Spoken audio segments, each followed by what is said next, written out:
Jó reggelt kívánok! Tisztelettel kérem, hogy legyenek olyan kedvesek és foglalják el a helyeiket.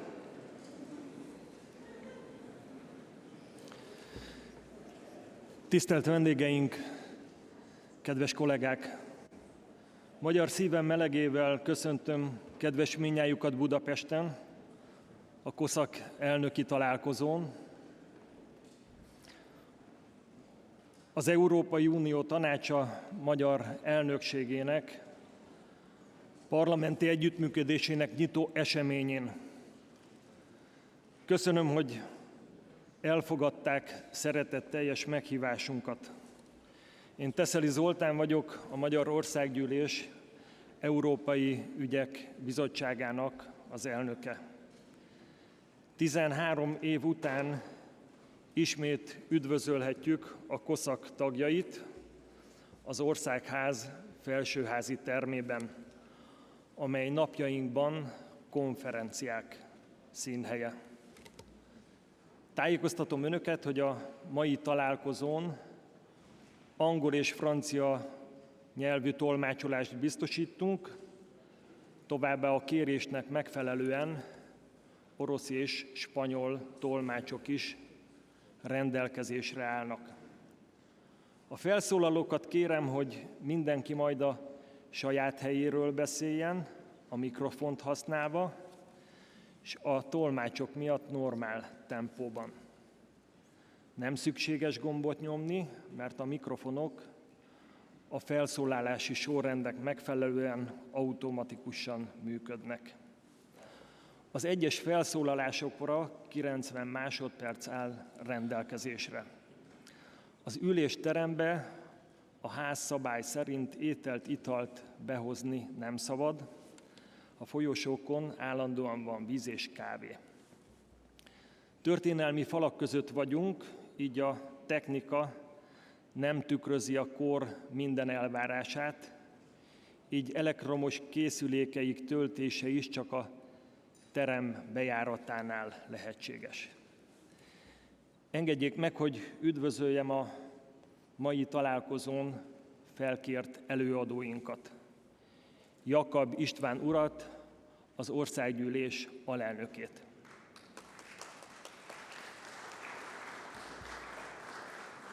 Az első napirendi ponthoz meghívott Bóka János urat, Európai Uniós ügyekért felelős minisztert. Szintén köszöntöm Zsigmond Parna Pál államtitkár miniszterhelyettest, szintén az Európai Uniós Ügyek Minisztériuma részéről. Most megadom a szót Jakab István úrnak, az Országgyűlés alelnökének, hogy tartsa meg köszöntőjét és nyissa meg a COSAC elnöki találkozót, és ezzel a magyar elnökség parlamenti együttműködését is. Alelnök úr, parancsolj, tiéd a pulpitus.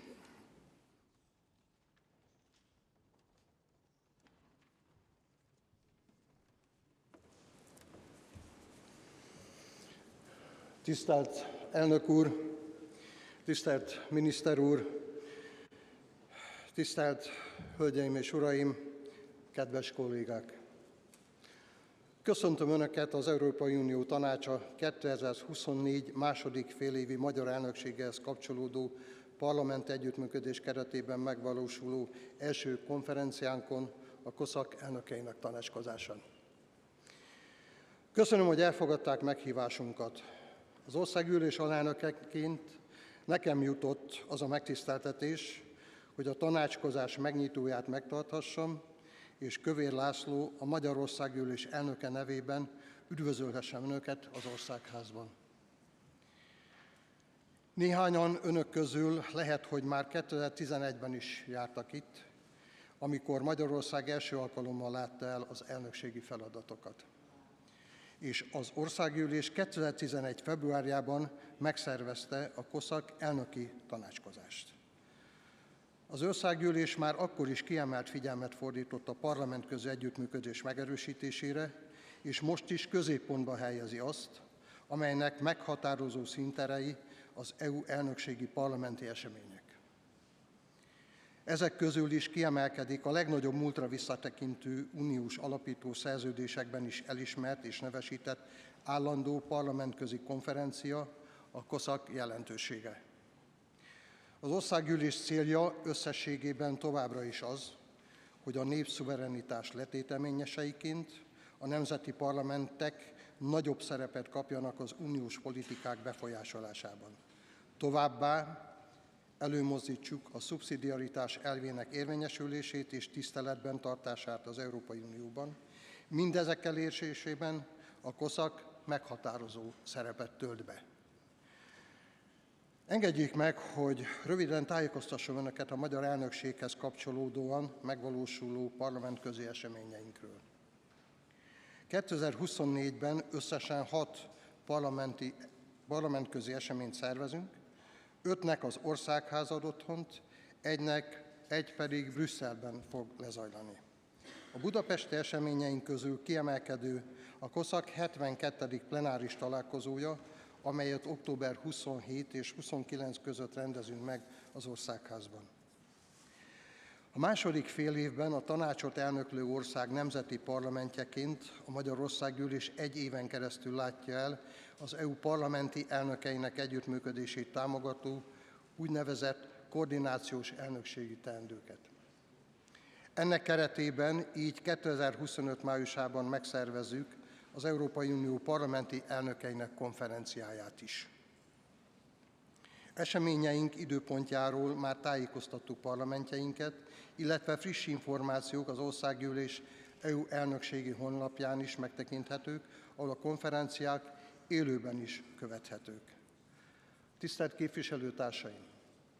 A mai konferencián először tájékoztatást kapnak Bóka János miniszter úrtól a magyar elnökség 7 prioritásáról, programjáról.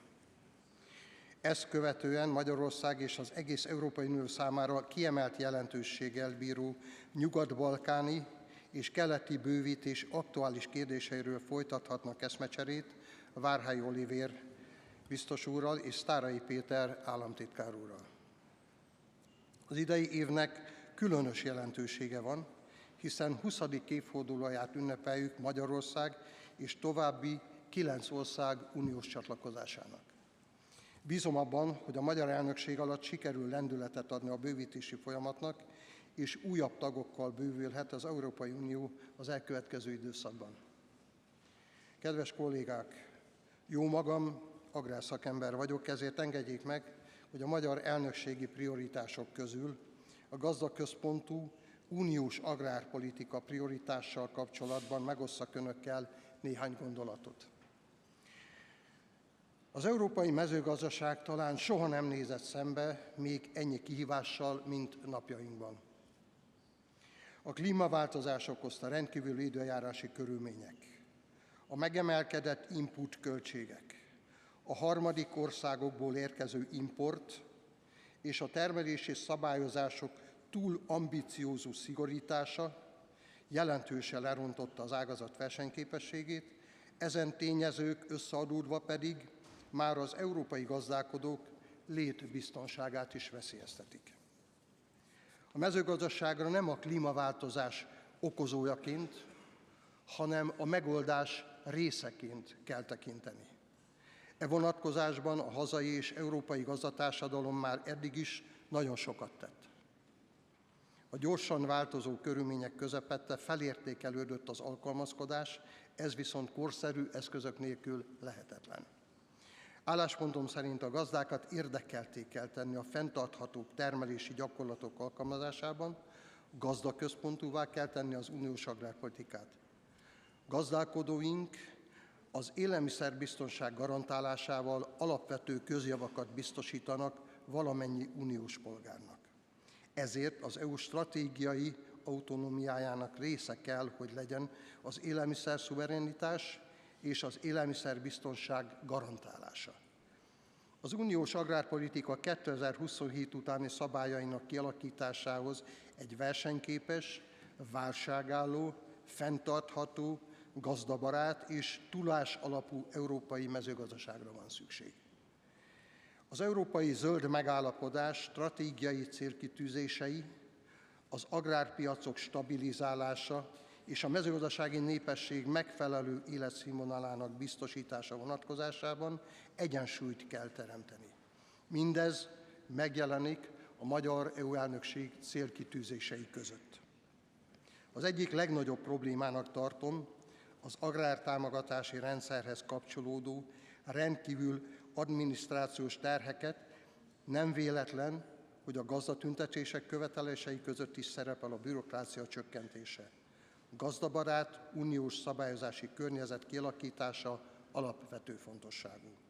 A generációs megújulás ösztönzésére és a hagyományos európai vidéki életforma megőrzésére is kiemelt figyelmet kell fordítani, hiszen ez előfeltétele a jövőbeni terveinknek, a mezőgazdasági termelés fenntartásának és az élhető vidéki területek megőrzésének. Mindezek további intézkedéseket kell, hogy tegyünk az élelmiszerellátás és az élelmiszerpazarlás visszaszorítása érdekében. Ez is megjelenik a magyar EU elnökség kiemelt feladatai között.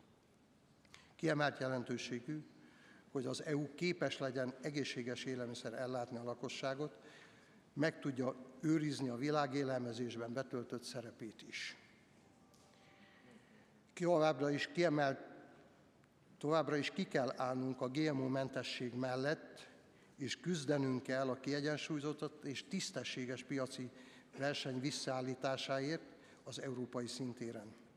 E vonatkozásban alapvető fontosságúnak tartom, hogy az unión kívülről érkező élelmiszereknek is ugyanazoknak a feltételeknek kelljen megfelelniük, mint az EU-ban előállított termékeknek.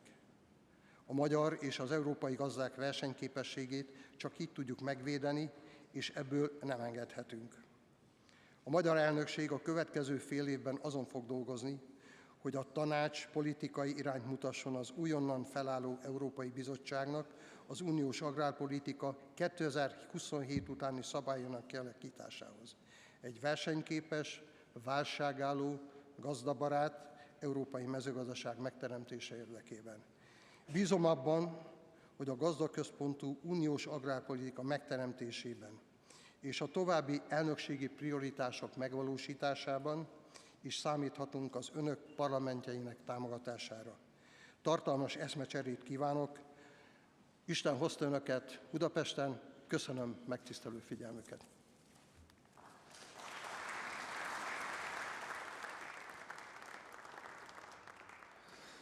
Nagyon köszönjük elnök úr köszöntőjét és helyzetértékelését. Most engedjék meg, hogy ezek után rátérjek az eljárási és egyéb kérdésekre.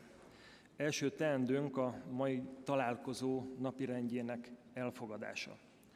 A mai ülésünkön a kiküldött napirend szerint 2 téma kerül megvitatásra. Elsőként a tanács magyar elnökségének programja és prioritásai, második napirendi pontként pedig az uniós bővítés politika helyzete. A trojka ülés tegnap jóváhagyta a mai ülés napirendjét, esetleg van-e észrevétel ezzel kapcsolatosan? Nem látok ilyet. A napirendet így elfogadottnak tekintem. A tegnapi COSAC elnökségi trojka találkozón az újonnan megalakult Európai Parlament delegációja, a lengyel Szejm és Szenátus delegációja, valamint a belga parlament delegációja vett részt, természetesen a Magyar Országgyűlés delegációja mellett. Ezúton szeretném megköszönni dr. Hörcsik Richárdnak, az Országgyűlés Európai Ügyek Bizottsága alapító elnökének, kedves barátomnak, hogy házigazdája volt az eseménynek, és az azt követő Dunai hajón elköltött díszvacsorának is. A trojka találkozón áttekintésre került a COSAC elnöki és az októberi COSAC plenáris ülés napirend tervezete, valamint rövid beszámoló hangzott el arról, hogy a magyar elnökség alatt milyen további parlamentközi eseményekre kerül majd sor. A 72. COSAC plenáris ülés napirendjének tervezetét már megküldtük a delegációknak. Összesen 4 témakör megvitatását tervezzük. Az első napon a magyar EU elnökségi program ismertetése mellett az Unió helyzete az intézményi átalakulás évében, a Lisszaboni Szerződés 15 éves alkalmazásának tapasztalatai kerülnek megvitatásra. Míg a plenáris ülés második napján a demográfiai kérdések mellett a biztonság és védelem politika is önálló napirendet kap majd. A plenáris ülésre magyar részről meghívást kapott Orbán Viktor miniszterelnök úr, valamint Szijjártó Péter külgazdasági és külügyminiszter, továbbá Zsigmond Barna Pál és Hornung Ágnes államtitkárok. Most pedig engedjék meg, hogy a kialakult szokás szerint köszöntsem a COSAC elnöki találkozón első alkalommal résztvevő bizottsági elnök társakat. Telmo Faria urat a portugál parlament részéről, Mirella Fortuna asszonyt a román képviselőház részéről, Péter de Ruwer urat a belga képviselőház elnökét, és Yunus Omerzsé urat, az Európai Parlament alelnökét.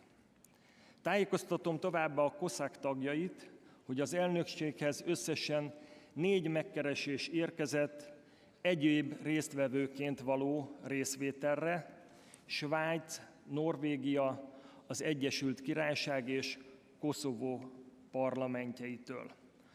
A trojkával konzultálva mind a 4 esetben a részvételt lehetővé tettük erre a találkozóra, és az októberi plenáris ülésre is egyaránt. Egy további levél érkezett Rigából, a lett bizottsági elnök ugyanis politikai indokok miatt mondta le részvételét, hivatkozva Orbán Viktor, Magyarország miniszterelnöke július eleji külföldi látogatásaira. Ahogy tegnap a trojka ülésen elhangzott, úgy ma is szeretném megerősíteni, hogy Orbán Viktor békemissziója során Magyarország miniszterelnökeként járt Kijevben, Moszkvában, Pekingben és az Egyesült Államokban, és erről tájékoztatta az Európai Tanács elnökét és tagjait is. Végül engedjék meg, hogy röviden ismertessem a COSAC féléves jelentésének főbb témaköreit. A 42. féléves jelentés összesen 3 fejezetből áll. Az első fejezet a nemzeti parlamentek szerepe az uniós ügyekben, a második fejezet az Európai Bizottság demográfiai eszköztárát járja körbe, a harmadik fejezet pedig az EU bővítésének ügyéről szól. A COSAC féléves jelentését e héten eljuttatjuk a COSAC tagoknak, és 2024. szeptember 18-áig várjuk a kitöltött kérdőívek visszaküldését. Ezzel az eljárási kérdések végére értünk, és rátérhetünk a mai találkozónk első szekciójára. Ezúton is ismételten üdvözlöm Bóka János Európai Uniós ügyekért felelős miniszter urat. Tisztelt miniszter úr, parancsoljon, ön illeti a szó a pulpitusról.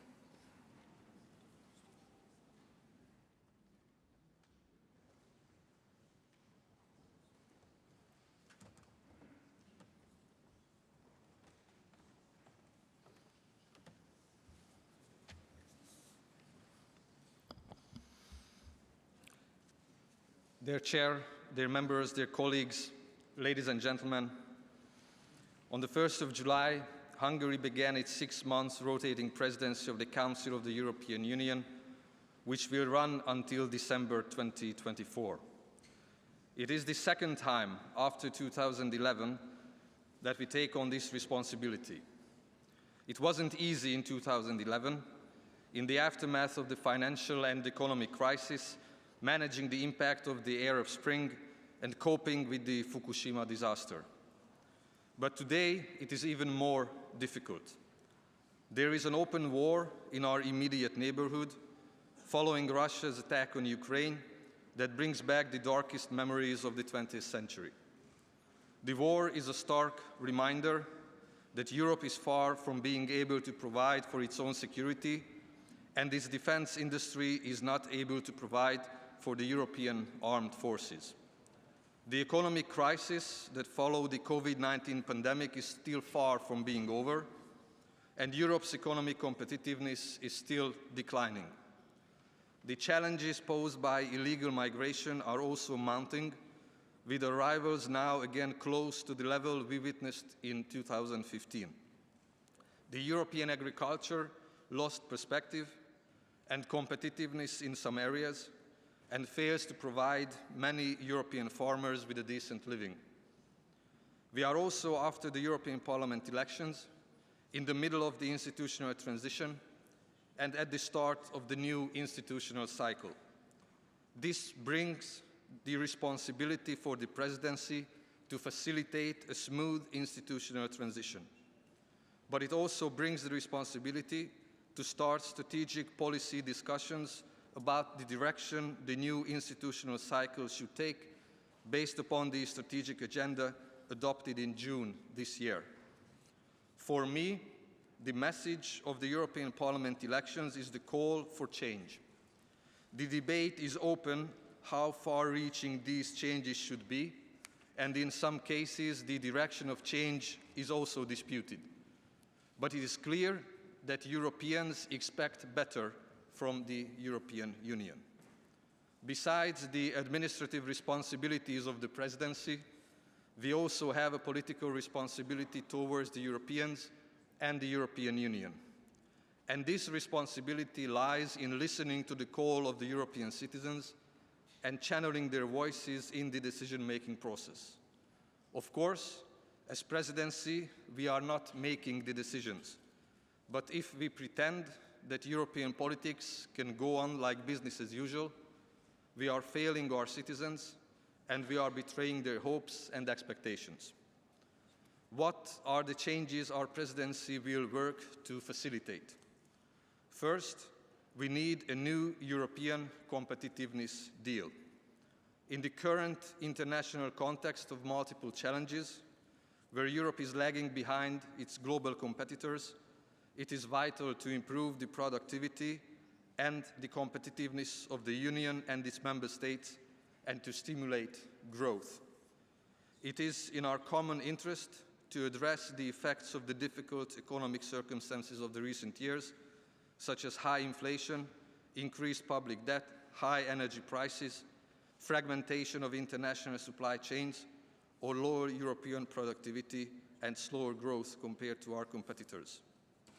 Therefore, the Hungarian presidency will place a strong emphasis on improving European competitiveness, integrating this objective into all policies by applying a holistic approach. Our aim is to contribute to the development of a technology-neutral industrial strategy, a framework for boosting European productivity, an open economy and international economic cooperation, as well as flexible labor market that creates secure jobs and offers rising wages in Europe, which is a crucial factor to growth and competitiveness. Second, we will work on the reinforcement of the European defense policy. The ongoing and emerging conflicts on the continent and around the world clearly demonstrate that Europe needs to significantly improve its defense capabilities, international crisis management responsiveness and capacities. Beyond defense policy alliances and cooperation, the European Union must play a greater role in guaranteeing its own security by strengthening its resilience and capacity to act. Bearing this in mind, the Hungarian presidency will place particular emphasis on strengthening the European defense, technological and industrial base, including defense innovation and the enhancement of defense procurement cooperation between member states, beyond the implementation of the strategic compass that defines the main directions of EU defense policy. Third, we will maintain a consistent and merit-based enlargement policy in respect of all accession countries. Enlargement is one of the most successful policies of the European Union. To preserve this favorable tendency, it is essential to keep enlargement policy merit-based, balanced, and credible. The case of Ukraine is special in the sense that besides its accession process, the European Union provides wide-ranging and complex support for Ukraine in its fight against aggression to restore its territorial integrity and international legal order. The Hungarian presidency will do its part through the speedy management of related files, including the proposed loan to Ukraine, by using the windfall profit on certain Russian frozen assets as collateral. EU support complements national assistance measures to Ukraine. In this context, it is worth mentioning that Hungary implements the biggest humanitarian assistance program in Ukraine in its history. Hungary received more than 1.4 million Ukrainians since the outbreak of the war. More than 40% of Ukraine's electricity import goes through Hungary, as it has the largest interconnector to Ukraine and provides frequency control for its electricity grid. Hungary has the only pipeline connection to Ukraine where refined oil products are shipped towards Ukraine, and we provide more than 10% of the Ukrainian diesel oil consumption and also more than 10% of its natural gas consumption. We also welcome progress by Moldova and will support them on their path to EU membership. The country showed remarkable resilience and commitment. I also commend Georgia for their European choice and for the progress they have made. I believe it is important to continue our dialogue and keep the country anchored in the European structures. Now I turn to the Western Balkans. The European Union has long been engaged in ensuring a European perspective for the Western Balkans, as the community cannot be complete without the accession of this region. We promised a European perspective to the Western Balkans more than 20 years ago. The region's integration benefits the EU in economic, security, and geopolitical terms. To further broaden and deepen our cooperation, we will invite our partners to consultations both in the framework of the EU Western Balkans Summit and the European political community. Besides the management of the accession process, we will continue exploring the possibilities of the concept of gradual integration, that is allowing access to and participation in EU programs, projects, networks, and initiatives pending full membership.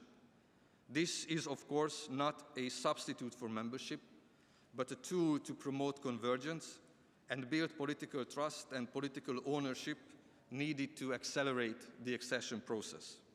In addition, we will continue implementing the Ukraine facility, as well as the growth plan for the Western Balkans, hopefully with the first advance payments happening already during our presidency. Fourth, we will work on the challenges of illegal migration. The migratory pressure that Europe has been facing for several years is not only a challenge to the Union as a whole, but also places a huge burden on individual member states, especially those at the external borders of the Union. It has been a long-term objective of the EU to tackle this, which requires effective instruments and immediate intervention. In order to find the appropriate solutions, closer cooperation with countries bordering the EU is indispensable, as well as with the key countries of origin and transit. In addition, illegal migration and human smuggling must be curbed. In this respect, the Hungarian presidency will pay particular attention to the external dimension of migration, including efficient cooperation with relevant third countries, more effective returns, and innovative solutions for rules on asylum. In addition, during the follow-up on the implementation of the annual priorities of the Schengen cycle, we intend to highlight the importance of external border protection and the need for EU funds for this purpose. Fifth, we will facilitate discussions on shaping the future of cohesion policy. To ensure harmonious and balanced development in the Union, it is essential for Europe to reduce regional disparities, as well as to enhance economic, social, and territorial cohesion. A well-structured cohesion policy is the key instrument in this regard. Cohesion policy, as the main investment policy of the European Union, has proven successful for decades in achieving the objectives enshrined in the treaties. However, as the 9th Cohesion Report points out, there are still significant development gaps between member states and even within regions, considering that more than a quarter of the EU's population lives in regions not reaching 75% of the Union's average development level. The convergence of these regions is not only crucial in terms of fully utilizing the competitiveness potential of the EU, but is also essential for the proper functioning of the single market. The Hungarian presidency will aim for a high-level strategic debate on the future of cohesion policy, including its role in promoting competitiveness and employment, as well as in addressing demographic challenges. Six, we initiate a refocusing of the common agricultural policy as a farmer-centered EU agricultural policy, as outlined by the Deputy Speaker in his opening remarks. Finally, we will contribute to a discussion on addressing demographic challenges. The accelerating aging of European societies, unsustainable social welfare systems, and labor shortages are long-standing and intensifying problems in all of Europe that need to be addressed urgently and effectively. These problems have become increasingly important for the competitiveness of the EU and the sustainability of public finances.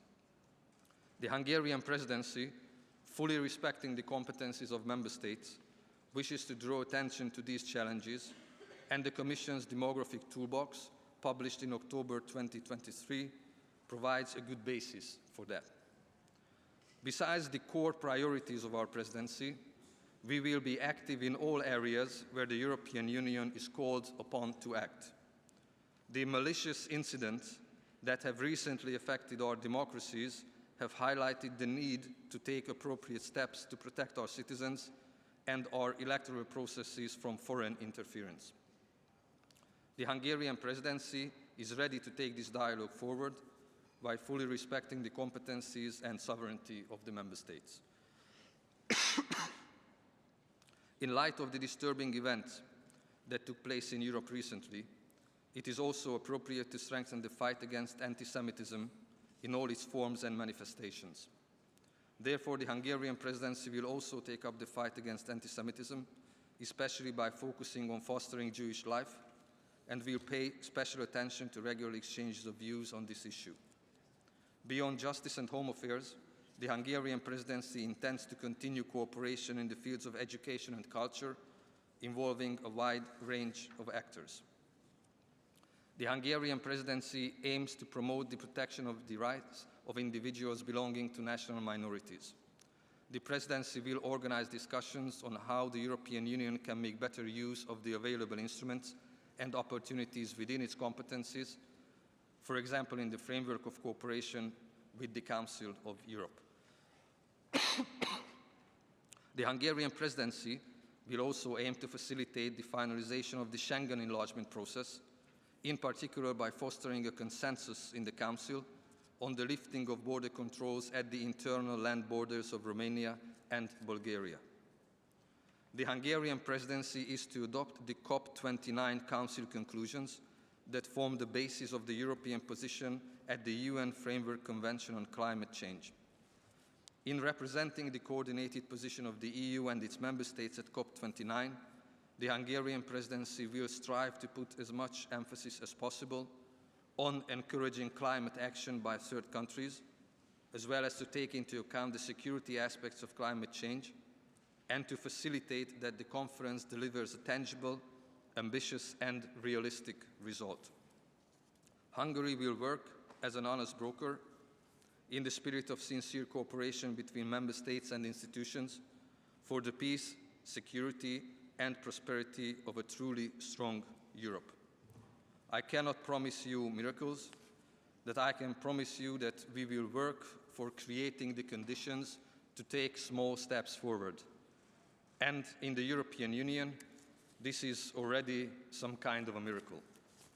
I thank you for your attention, and I am, of course, at your disposal for questions, comments, and suggestions.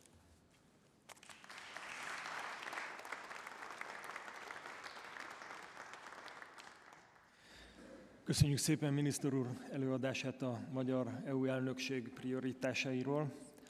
Az ezidáig rögzített jelentkezések alapján 28 felszólalási igény érkezett.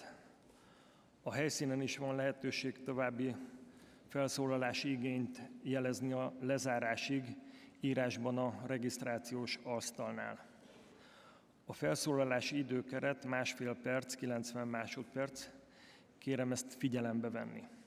A felszólalási időkeret végén a kis harang kongatásával fogok jelezni, melyet követően 10 másodperc múlva a kihangosítás el fog halkulni.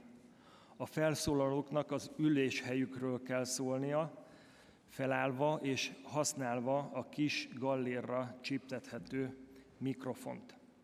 Elsőként a trojka tagok kapnak szót, és itt is legelőször Omerzsé urat illeti a szó.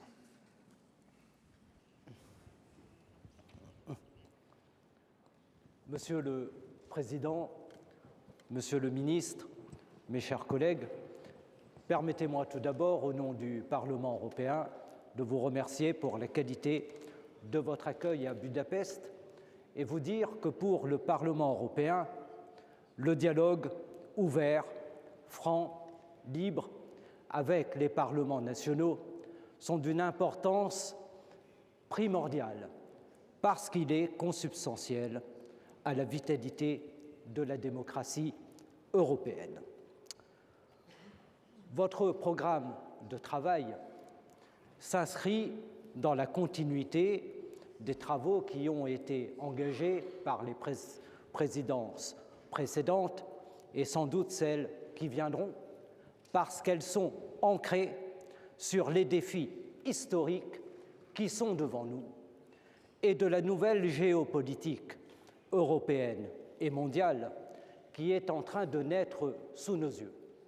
Et en cela, je pense en particulier à la révolution démographique qui est en cours, à la nécessité de sécurité et d'indépendance de l'Europe, et puis, bien sûr, à la cohésion des valeurs de l'Union. Et vous pouvez compter sur le Parlement européen pour être pleinement à l'écoute des propositions qui viendront des différents parlements nationaux pour élaborer la norme européenne. Pour conclure, Monsieur le Président, Monsieur le Ministre, je veux souhaiter un plein succès à la Hongrie pour sa présidence et compter sur le plein engagement. Köszönjük szépen, a belga delegáció vezetőjét, de Roever urat illeti a szó. Dear colleagues, dear Chair, first of all, thank you for receiving us in these, I can say, beautiful surroundings. In line with the priorities set forward by the Belgian presidency, the Hungarian presidency will also focus on industrial and common EU defense policy. I think these are very important issues, and I thank you for bringing them forth this way. During the Belgian presidency, the European Industrial Summit was held in Antwerp, which happens to be my hometown. So I think it's something that we should try to improve, and in line with the European Commission's plan to strengthen the Union's industrial defense capabilities, The recent European Council demonstrates the EU's will to create an integrated industrial defense base. I also think that it's a good thing that it is on your priority list. Of course, a few months ago, we have witnessed the finalization of the migration and asylum package, and I think the new pact on migration and asylum must result in more resources for Frontex and a more clear policy towards this big and very important issue. If I may add to this all, allow me to add a concern. The European project, to be successful, it is essential that it is not associated with ivory towers where anonymous bureaucrats take decisions secluded from everyday citizens. So let subsidiarity be our element to also your presidency. Thank you very much. Köszönjük szépen. Patrick Gabriel, lengyel delegációvezetőnek adom meg a szót. Thank you. Ladies and gentlemen, probably not everyone in this beautiful room knows that every 23rd of March we celebrate in our countries Day of the Friendship of Hungary and Poland. And we strongly believe that it's easier for us when we believe that our friendship is founded on one of the most important values of United Europe, which is freedom. This special time also requires from us unwavering loyalty to all those who have to face attacks by enemies of United Europe. The Hungarian presidency can count on Poland's support in its actions to maintain comprehensive support for Ukraine and to continue sanctions policy towards aggressors. At the same time, we share the view that it is necessary to strengthen European defense policy, to strengthen the European technological and industrial base of defense sector, and to ensure that financing of these challenges in order to ensure the security of a united and free Europe. We believe that the key to meeting all challenges in faith in the potential of a united Europe, courage, and joint work of all nations of European Union. We hope that in addition to support for Ukraine, we expect the Hungarian presidency to perform its activities in a manner consistent with the values of the EU, in spirit of mutual trust and loyal cooperation, in order to ensure the unity of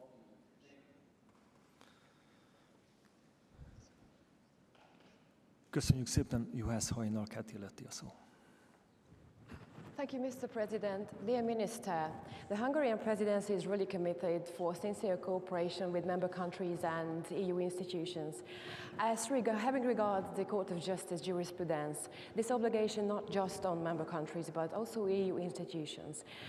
We saw that the new elected European Parliament made an outrageous decisions as a consequence with an agreement with EPPs, Liberals, Greens and Socialists, which stripped out the third biggest political parties, which is highly important, patriots for Europe, leaving without posting positions, which is ignoring the basic principles of rule of procedures of the European Parliament itself, and also the fair representation of the European Parliament.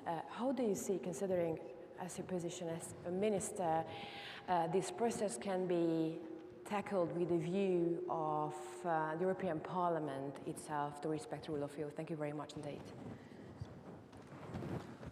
Köszönjük szépen, Kuvalesz urat illeti a szó. Thank you, Mr. Chairman. Dear colleagues, for us, the priorities of the Hungarian presidency come and meet our own anxieties and priorities, the Greek priorities. I mean, reinforcing European competitiveness with the New Deal. Initiatives that strengthen the small and medium enterprises, initiatives that help prices to go down within the internal market, initiatives that reinforce the European defense policy and strategy, in addition to the European industry, of course. Initiatives that give us hope about the demographic issues that are turned to be a very important problem for all EU countries.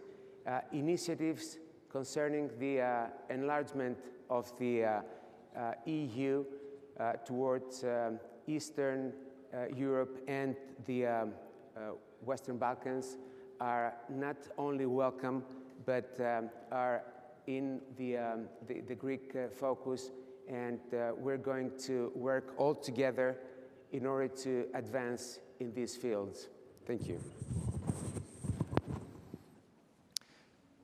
Köszönjük szépen. Az osztrák delegáció vezetőjének, Engelberg úrnak adom meg a szót. Thank you, Mr. Chairman, dear colleagues. The major priorities of the Hungarian presidency program also correspond with topics that are important for Austria. Let me briefly comment on a few points.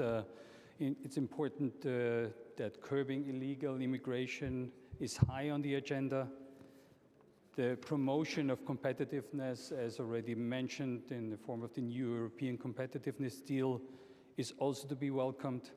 I'm also pleased that the enlargement policy is a high priority of the Hungarian presidency. The fight against anti-Semitism is particularly important, an important concern of Austria. I'm therefore delighted that this topic has a prominent place in the presidency program. The horrific attack on Israel on October 7th, 2023, the upside-down turning of realities against Israel, and the worrying rise in anti-Semitism in Europe are our concern. Anti-Semitism is deeply anti-democratic, must not have a place neither in Austria nor in the EU, regardless of its nature or origin, whether it's coming from Islamist groups, from the left or the right.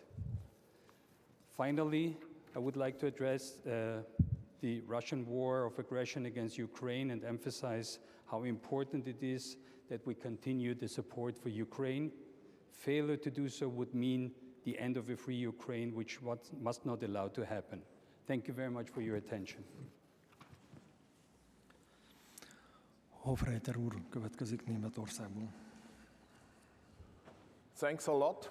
I totally agree that enlargement is a very important priority for the next time. But yesterday we talked about, and the member of your committee explained that very important is that Europe acts united.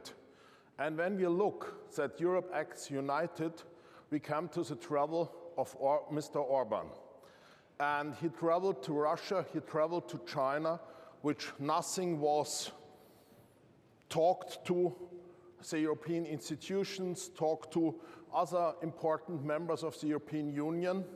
And so it was not a mission to ensure peace, but it was a mission to hamper that we come to peace in Ukraine. It was a mission in the end which will encourage Russia to attack even more Ukraine, and it was a mission that doesn't help peace, Ukraine and Europe at all. And I expect on the Commission of the European Affairs and your Parliament that you make it totally clear, because parliaments are the first power in every democratic country, that you make it totally clear to Mr. Orban, when he acts this way, he causes big problems to whole of Europe, and that's not in according to the presidency of the European Union. Thank you.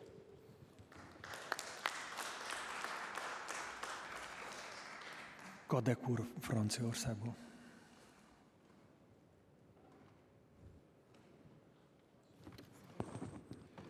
Monsieur le ministre, chers collègues, Je souhaiterais d'abord remercier le Parlement hongrois pour la qualité de son accueil et la parfaite organisation de cette réunion. C'est avec beaucoup d'émotion que je viens ici à Budapest, 20 ans après l'adhésion de la Hongrie à l'Union européenne. Votre pays prend le relais de la Belgique à la présidence du Conseil à un moment charnière où l'Union européenne vient de renouveler son Parlement. Dans ce semestre de transition, la Hongrie a annoncé vouloir jouer un rôle d'honnête courtier pour faire face aux nombreux défis que l'Europe doit affronter. Il reviendra donc à votre présidence, quand les institutions européennes seront en ordre de marche, de contribuer à initier la mise en œuvre de ce nouveau programme stratégique. Mais dans l'immédiat, la première des priorités est de soutenir l'Ukraine face à l'agression de la Russie. Face à cette guerre, nous avons la responsabilité, nous les Européens, de nous montrer unis et solidaires. Car l'Ukraine lutte aussi pour défendre les valeurs de l'Europe, nos valeurs, la démocratie et les droits de l'homme. Plus généralement, face à la Russie et aux autres puissances émergentes, et compte tenu des incertitudes de la politique étrangère américaine, on ne sait pas ce qui va se passer en novembre, il est impératif que l'Union européenne parle d'une seule voix et se dote d'une politique étrangère commune. Ce n'est que de cette manière que l'Union européenne pourra s'affirmer comme un véritable acteur de la scène internationale. Nous comptons donc, Monsieur le Ministre, sur la présidence hongroise pour préserver l'union des Européens et promouvoir des avancées sur les questions de défense et de sécurité. Et nous ne doutons pas une seconde de cette volonté. Merci.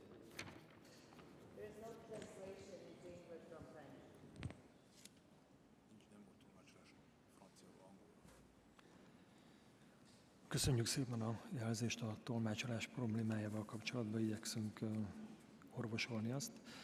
Jan Ferencsek következik, Szlovákia. Dear Chair, dear colleagues, Slovak Republic welcomes Hungary's ambitions regarding its presidency. We fully support the adoption of a new European competitiveness agreement which would ensure better conditions for economic development and create conditions for sustainable growth. Furthermore, we support the maintenance of the cohesion policy for the next financial framework as a key part of the regional development. We appreciate Hungary's effort to find a real solution to the migration crisis. Instead of compulsory solidarity, we believe that closer cooperation with origin and transit countries, as well as effective solutions of asylum rules and European funding are essential. We support the enlargement of the European Union as well as Hungary. I am glad that we agree on this matter, that the accession process should be fair and based on merits. Lastly, I would like to wish the Hungarian presidency a lot of success. Thank you for your attention. Köszönjük szépen a jó kívánságokat. Dessing úr következik, Hollandia. Thank you. Dear members, the Netherlands supports the priority of the presidency program, and especially the holistic approach as pointed out by Mr. Boca. So thank you, and we praise you for this, because this will lead to a strong and prosperous Europe. But the ongoing war in the East is a threat to the success of this program on all points. And therefore, I salute Prime Minister Orban's action to try and accomplish peace talks on both sides. Because polarity must stop. Europe needs peace. Europe must be a united continent of strong and sovereign states. And dear members, let me leave you with a quote of John Lennon. What if it was a war and no one went? Thank you. Nagyon szépen köszönjük. A ciprusi delegáció vezető asszony következik.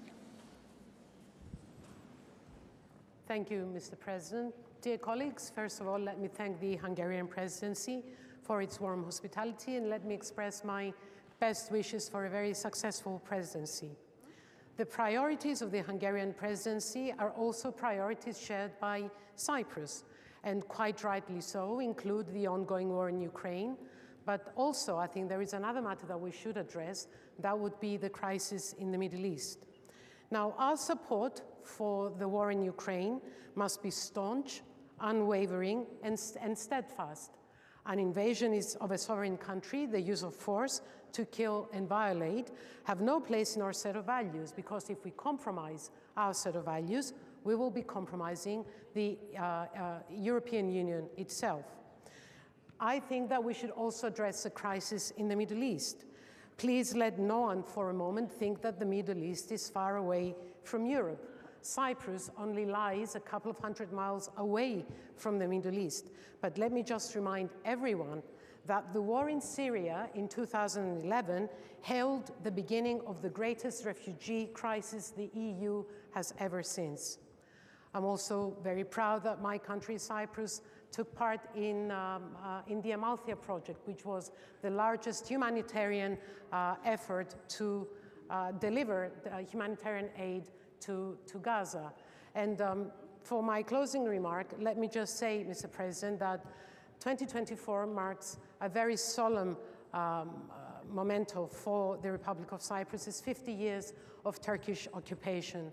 And according to our values, an invasion of a country is an invasion, whether it took place in Ukraine in 2022, whether it took place in Cyprus in May 1974, an invasion is an invasion in the European Union.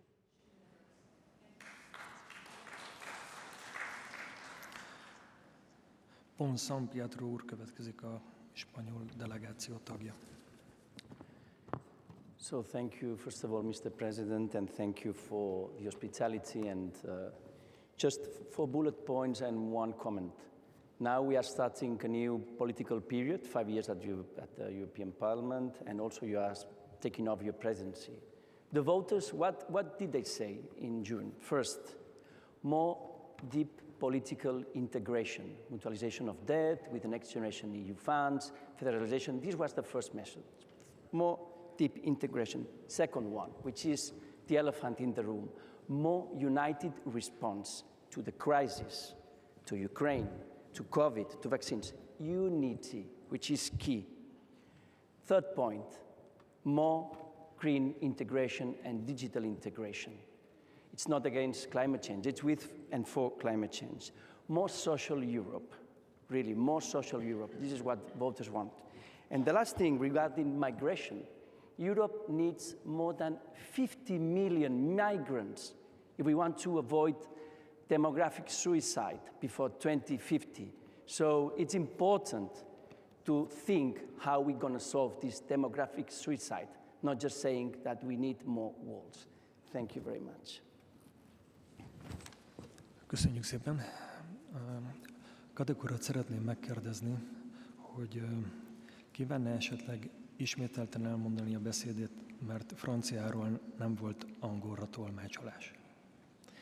Majd a következő körben, hogyha megválaszolja, azt tisztelettel megköszönjük. Fortuna asszony következik Romániából. Thank you, Mr. President. Dear colleagues, first of all, I would like to congratulate Hungary on taking over the presidency of the EU Council. We are pleased to take note that the completion of the Schengen expansion process before the end of this year is listed among the priorities of the Hungarian presidency. I would like to point out that lifting air border controls for Romania and Bulgaria is insufficient.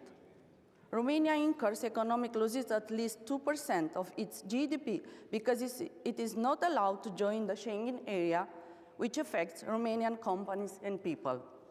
Romania's full accession to the Schengen area will certainly increase our common security within the European Union, and several reasons support this statement. First, Romanian authorities are taking active part in the management of the external borders of the European Union.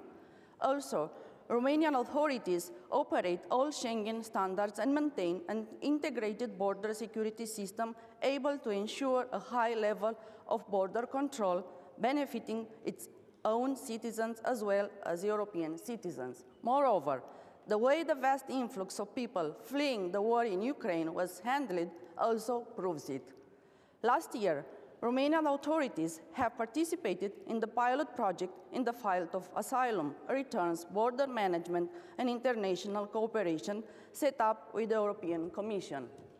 In conclusion, what we demand is equal treatment for our citizens when it comes to the free movement in Europe, and equal free treatment for all member states, taking into account that all the technical conditions for full memberships in the Schengen area are fulfilling by Romania and Bulgaria. Thank you. Köszönjük szépen. Akkor azt a visszajelzést kaptam, hogy Kadek úr meg fogja ismételni a felszólalását. Láthatják, hogy majd milyen sorrendben fog erre sor kerülni. Giulio Vigna következik Olaszországból. Giulio. Grazie Presidente e grazie onorevoli colleghi.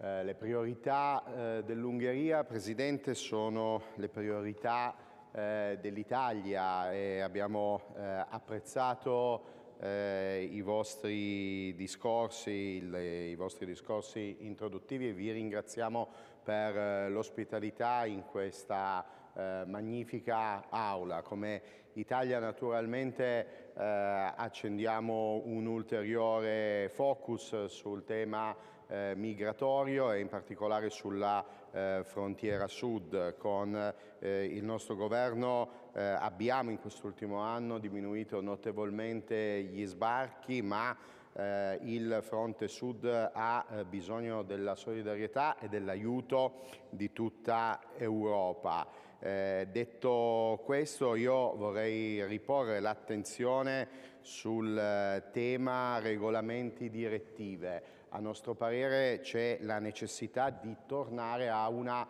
Europa delle direttive. Negli ultimi 2 anni la vecchia Commissione europea, che poi è anche in parte la nuova Commissione europea, ha puntato principalmente sullo strumento del regolamento. Come Parlamenti nazionali abbiamo invece la necessità di chiedere in modo forte, in modo importante, il ritorno all'uso prioritario della direttiva. E già a Bruxelles vi fu vado a chiudere Presidente, già a Bruxelles vi fu un emendamento italiano in tal senso che non passò alla plenaria COSAC, non passò per la maggioranza molto elevata delle nostre regole COSAC.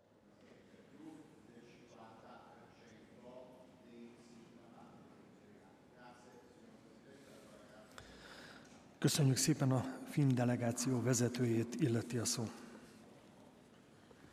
Honorable Chair, dear European friends, the European Union has been founded as a peace project.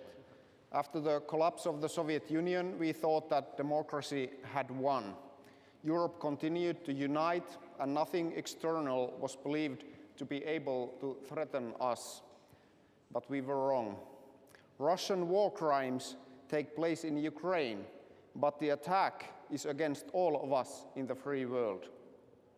At such a time, Europe should be more united than ever, because only united we can overcome the difficulties we face. I have no complaints on the presidency's agenda otherwise, but unfortunately, I must state, as the German colleague did, that the actions of the presidency's prime minister have been irresponsible, inappropriate, and have divided Europe. Such actions serve only the interest of Russia and others who want to seek weak and divided Europe. Many of our colleagues have not traveled to this meeting because of this. Hopefully, the presidency acts in the future in a way that unites us, not divides us. Thank you.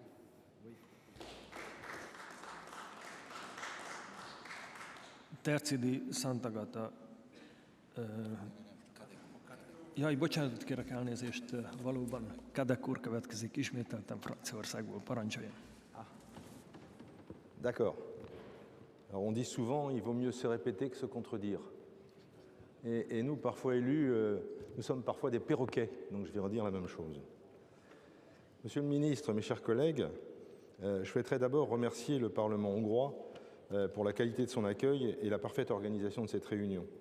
C'est avec beaucoup d'émotion que je viens ici à Budapest, 20 ans après l'adhésion de la Hongrie à l'Union européenne. Votre pays prend le relais de la Belgique à la présidence du Conseil à un moment charnière où l'Union européenne vient de renouveler son Parlement. Dans ce semestre de transition, la Hongrie a annoncé vouloir jouer un rôle d'honnête courtier, je cite, pour faire face aux nombreux défis que l'Europe doit affronter. Il reviendra donc à votre présidence, quand les institutions européennes seront en ordre de marche, de contribuer à initier la mise en œuvre de nouveaux programmes stratégiques. Mais dans l'immédiat, la première des priorités est de soutenir l'Ukraine face à l'agression de la Russie. Face à cette guerre, nous avons la responsabilité, nous, Européens, de nous montrer unis et solidaires. Car l'Ukraine, c'est aussi pour défendre les valeurs de l'Europe, nos valeurs, la démocratie et les droits de l'homme. Plus généralement, face à la Russie et aux autres puissances émergentes, et compte tenu des incertitudes de la politique étrangère américaine, on verra ça en novembre, il est impératif que l'Union européenne parle d'une seule voix et se dote d'une politique étrangère commune. Ce n'est que de cette manière que l'Union européenne pourra s'affirmer comme un véritable acteur sur la scène internationale. Nous comptons donc, Monsieur le Ministre, sur la présidence hongroise pour préserver l'union des Européens et promouvoir des avancées sur les questions de défense et de sécurité. Et nous ne doutons pas de votre volonté dans ce sens. Merci aux francophones d'avoir écouté 2 fois.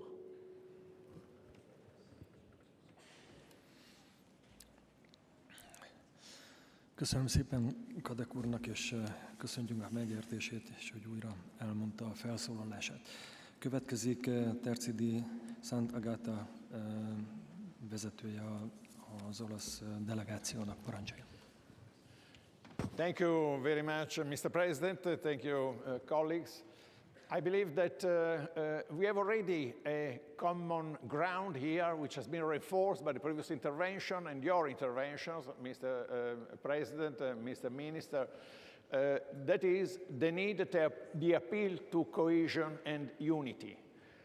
This appeal must be heard, must be implemented in a stronger way than we ever have done up to now.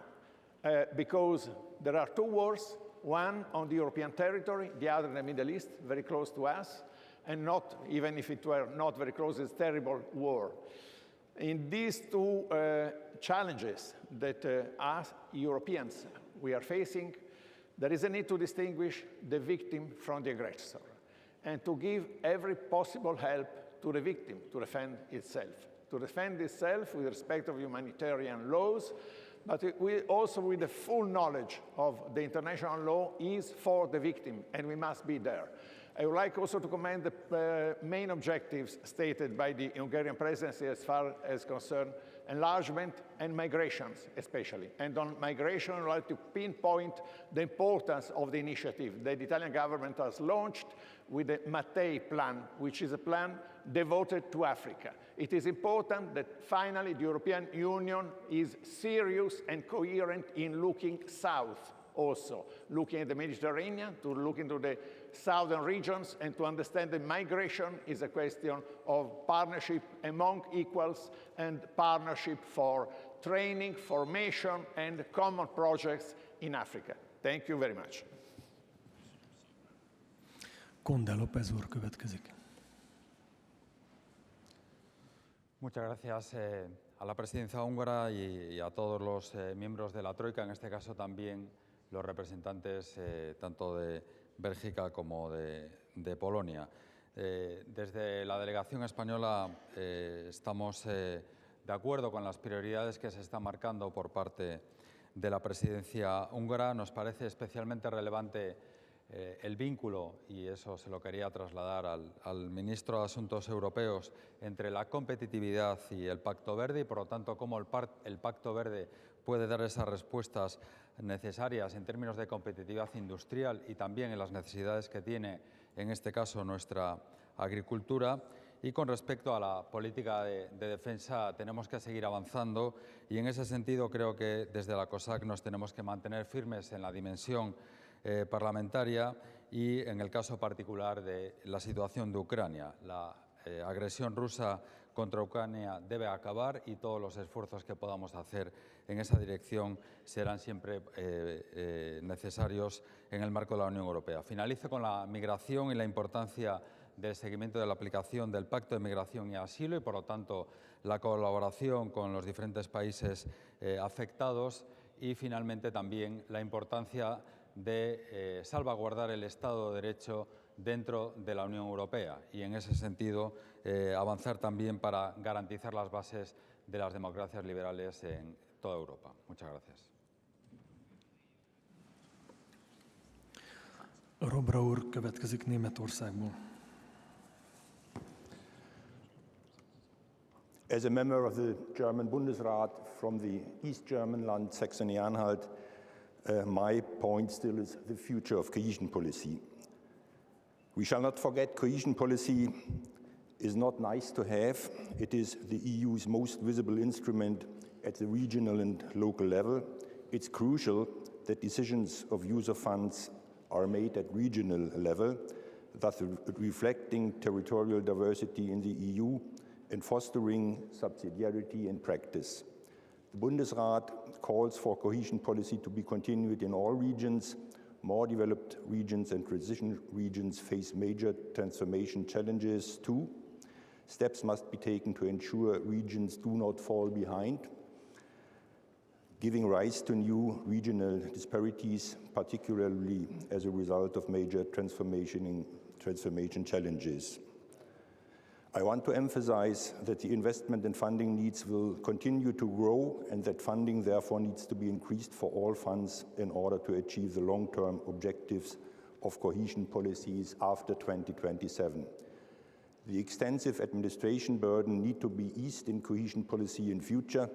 For the Bundesrat, I call on the EU to present an indicative timetable for adoption of the regulations as early as possible. Thank you.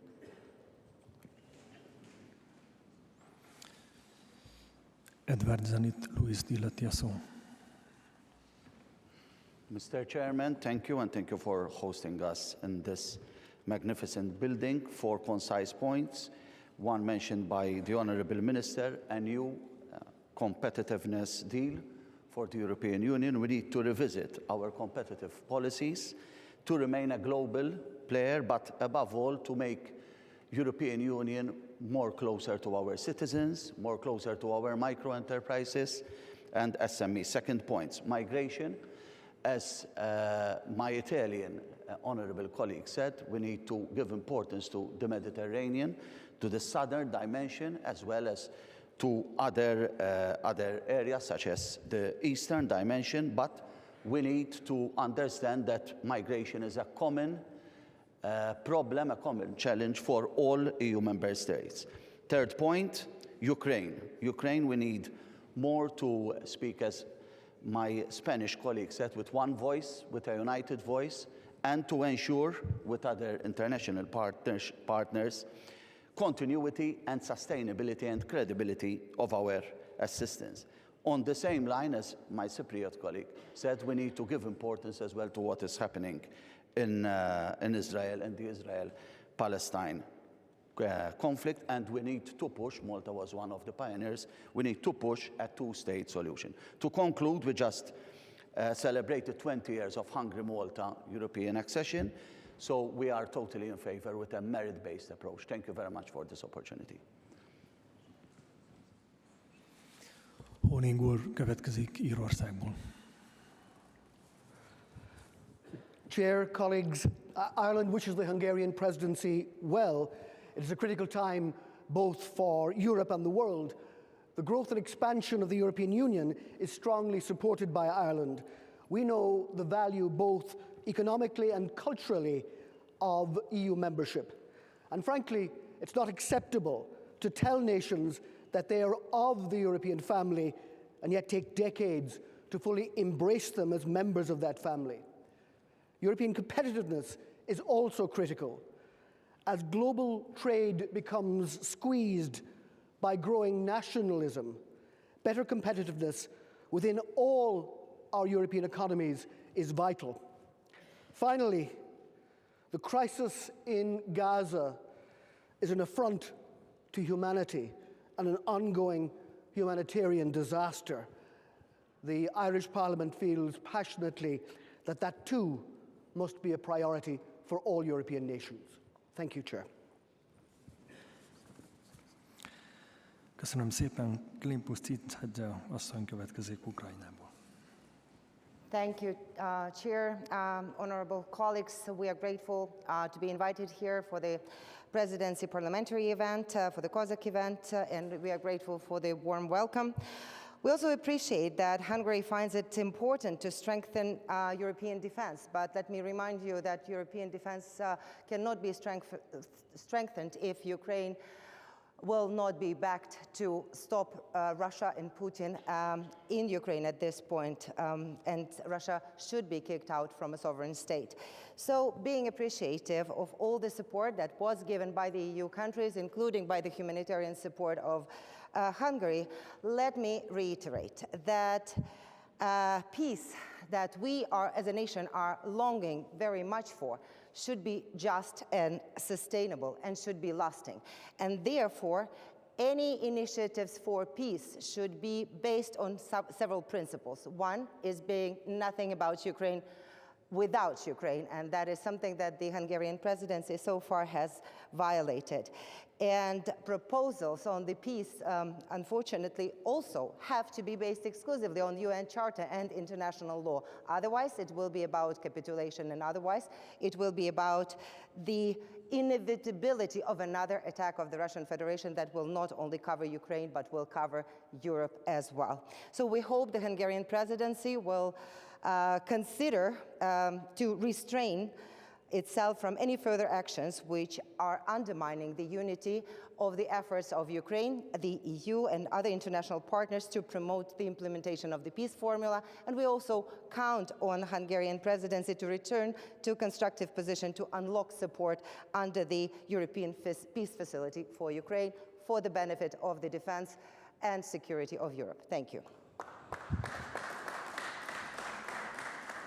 Kovács Elvira asszonyt illeti a szó, szerb delegáció vezetőjét parancsolja. Ladies and gentlemen, distinguished colleagues, allow me to extend pleasure for having the opportunity to address you as a representative of a candidate country as Parliament, having in mind that this topic is important for the European Union and consequently for us who aspire to become its full-fledged member. One of Hungary's 7 priorities is a consistent and merit-based enlargement policy. Enlargement was assessed by the Hungarian presidency as one of the most successful policies of the EU, adding that it is crucial that the policy remains merit-based, balanced, and credible. The European Union has long been engaged in ensuring a European perspective for the Western Balkans, as the community cannot be complete without the accession of this region. The region's integration benefits the EU in economic, security, and geopolitical terms. EU enlargement remains the main priority, and the change in its dynamics means that it is the responsibility of both the EU and the candidate countries to take advantage of the opportunity on the farther path to EU. Serbia will, therefore, speed up reforms towards EU accession, emphasizing the new momentum for enlargement and the need to intensify reforms. In this sense, we will continue to work on finalizing the reform agenda, as well as the key reforms, such as the implementation of media laws and electoral reforms.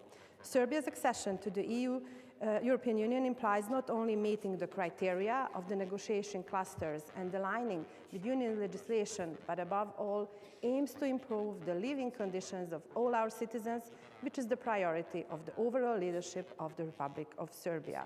More than ever, EU enlargement of the Western Balkans represents an investment in peace, prosperity, and long-term security on the European continent. Thank you. Köszönöm szépen. Jovan Suboticsot, a montenegrói delegáció tagját illeti a szó. Mr. Chairman, members of the presiding committee, dear colleagues, Montenegro salutes the Hungarian presidency, and Montenegro salutes the priorities that you set forward for this 6-month period, especially when it comes to the enlargement, as we see it as the leading candidate country. This is the right time. This is the conditions are right, geopolitical, strategical, economical, and we need each other. Real positive change has been brought to our societies through the agenda of EU enlargement, and we really feel like we can bring positive impact into the European Union. Secondly, I would like to emphasize the competitiveness part of your priority agenda. It's really important that Europe and the European Union rise in quality of its products and become a competitive a factor and a player in the global market. It is economy that is a driving force behind the unity of European Union. That's how we feel it, that's how we see it, and we strongly encourage you in fulfilling this priority. Lastly, I would like to emphasize something that has been emphasized already this morning, the agriculture part. which is very important. Food security is very important. It needs to be a part of a strong and serious strategy. We need to keep the young people in the country doing rural development, agricultural work, which has to be knowledge-based and sustainable. And I'll leave you with another saying for the rest of your presidency: let's make farming cool again. Thank you so much.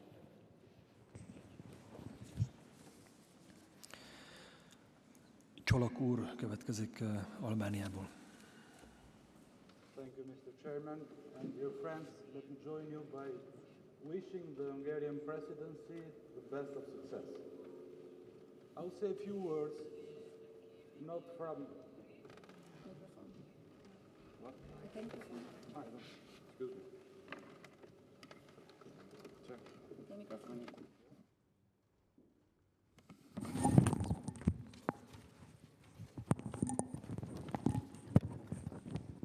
I'm sorry. I apologize. Let me join you by wishing the Hungarian presidency the best of success. I'll say a few words, not coming from my protocol text, but from my heart. We are a continent at war. If Ukraine is invaded and at war, we all are at war. Of course, if you go to Paris, London, Madrid, you can feel this war by the tension of the people and the media, prices. But if you come to Western Balkan countries, any one of us, you can feel the presence of this war by disinformation, by any means to try to destabilize, to support Euroscepticism, to disrupt the willing and the trust of the people toward European Euro-Atlantic integration. So I think we have only and just only one chance: defeat Russia. Because if Russia is not defeated in Ukraine, you'll see in a short time we'll have a different Europe and a different balances between freedom and authoritarian regimes. We in Western Balkan countries, of course, we have accepted the based merit enlargement policy approach. We fully accept this. But you should believe me when I say that for us now, under the pressure of this imperial force like Russia Federation, and any attempt to open another front line of war, even in Western Balkan countries, being member of European Union is now a matter of security. You guys have to celebrate this marriage on Western Balkan countries. Based merit enlargement process and being member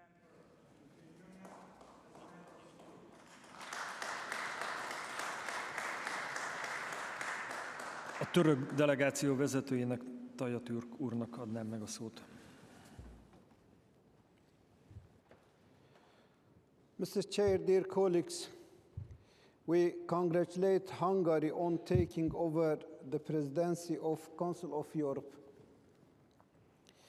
It's also encouraging to see how Hungary's priorities are ambitious, focusing on the future of the Union in economic, social and political terms. Regarding Turkey-EU relations, we noted Hungary's positive approach towards the resumption of Association Council and high-level dialogue meeting, as well as advancing discussions on the joint communications of the European Commission. In the islands of Cyprus, Turkey and the community of Turkish people unfortunately did their best to have a solution, but at the moment there is no solution left. We have to agree that, we have to see and agree that Russia has occupied the lands of Ukraine. And we have to see and agree at the same time that Israel has killed 40,000 innocent people in Gaza in less than 1 year. That's why we need to change our approach in Europe, in EU. We are hopeful with Mr. Viktor Orban and Hungary to change this approach to have a better solution for all the problems in the world. Once again, we advise and we congratulate your presidency. Thank you very much.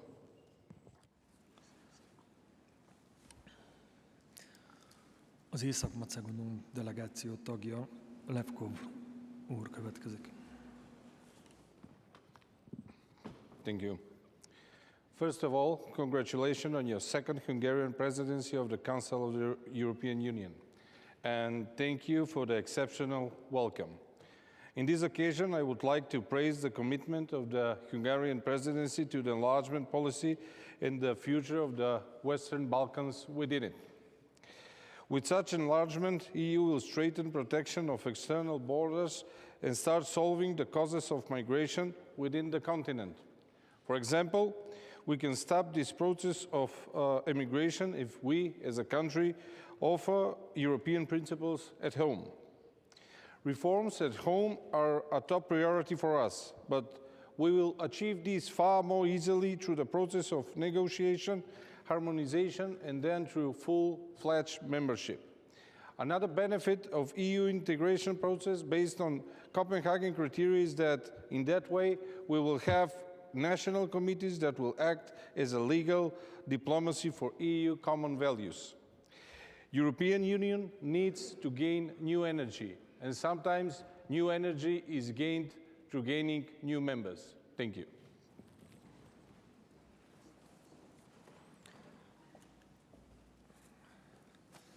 A moldovai delegáció tagja következik, Radom Marian. Thank you so much, everybody. Thank you for granting the opening of negotiations for the Republic of Moldova. EU accession for us is not only a matter of economic growth and strengthening the value institution, but it's a matter of preserving our democracy and liberty. And thanks to all the European countries for helping Moldova during these unprecedented times caused by Russia's brutal invasion in Ukraine. Of course, thank you to Hungary for supporting our EU accession, and congratulations for taking over the EU presidency. I would like to call everybody to continue to support Ukraine. And we should understand that investing in Ukraine's security is an investment in European security. We're obviously working as a country very hard to join the EU by 2030. And I would like to call us to that until membership to be open to a gradual accession of our country once we do our job in several fields for us to be able to get integrated in those areas. And I absolutely agree that the membership should be based on merit. We are doing an incredibly hard work to do the reforms, and it's crucial. And we also agree that joining the EU should be based on merit. We are completely ready to do that. Thank you again so much for your support. A norvég delegáció vezetője, Tybring-Gjedde következik. Thank you, Mr. Chair, and thank you, Hungary, for inviting Norway to this session of COSAC. We all have unsustainable social welfare systems, and Norway in particular, I guess. 20% of our population of grown adults are on welfare, and it costs 40,000 euros per person of having a welfare. Therefore, we need, as Hungary was saying in this program, new European competitiveness deal. It is different this time because earlier we discussed unemployment. Now we talk about labor shortages that need different solutions than we did before. And we cannot solve it through migration because it's up to each nation to protect its own national identity and its national culture and not force anybody to have migration. It has to be solved by introduction of new technology. New technology can actually do a lot of jobs that we need to be done, and we need to also embrace artificial intelligence because it's very important that we now understand that this artificial intelligence is coming and we have to prepare for it, and it can actually create European competitiveness. And Mr. Chair, finally, we need to support Ukraine. a lot of people have mentioned that, Ukraine and Ukraine only can decide when peace talks is going to happen. It's going to be on Ukrainian terms, Mr. President. Thank you.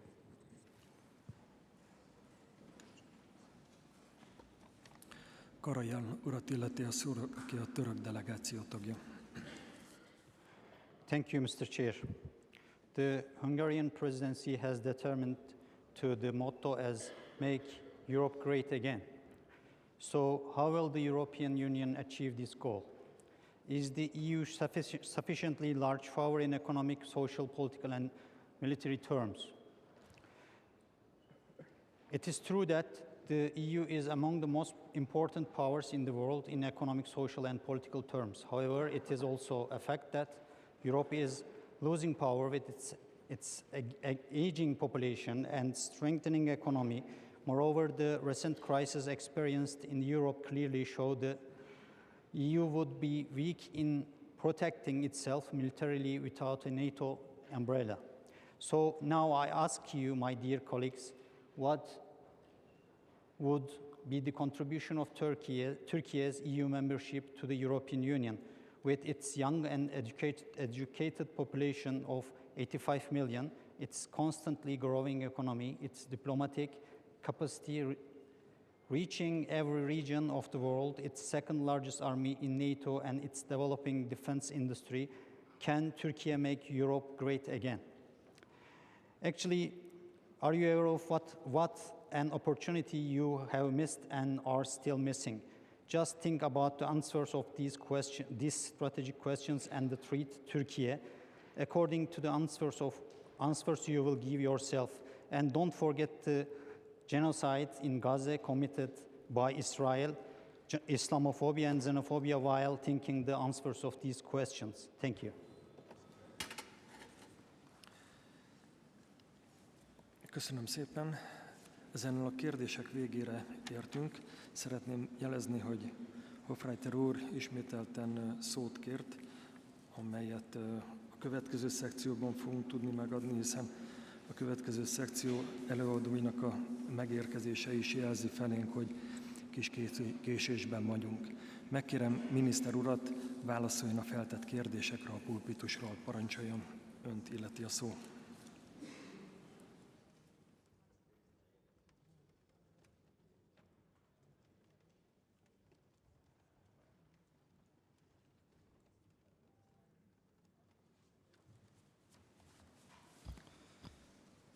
Dear Chair, dear members, ladies and gentlemen, I thank you for the questions, comments and suggestions and for the frank and open discussions we had. I think it's in the spirit of the best parliamentary traditions.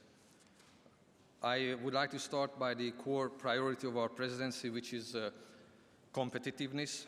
And indeed, the flagship project of our presidency is to try to reach a consensus on a new European competitiveness deal during the informal European Council meeting scheduled in Budapest for the 8th of November.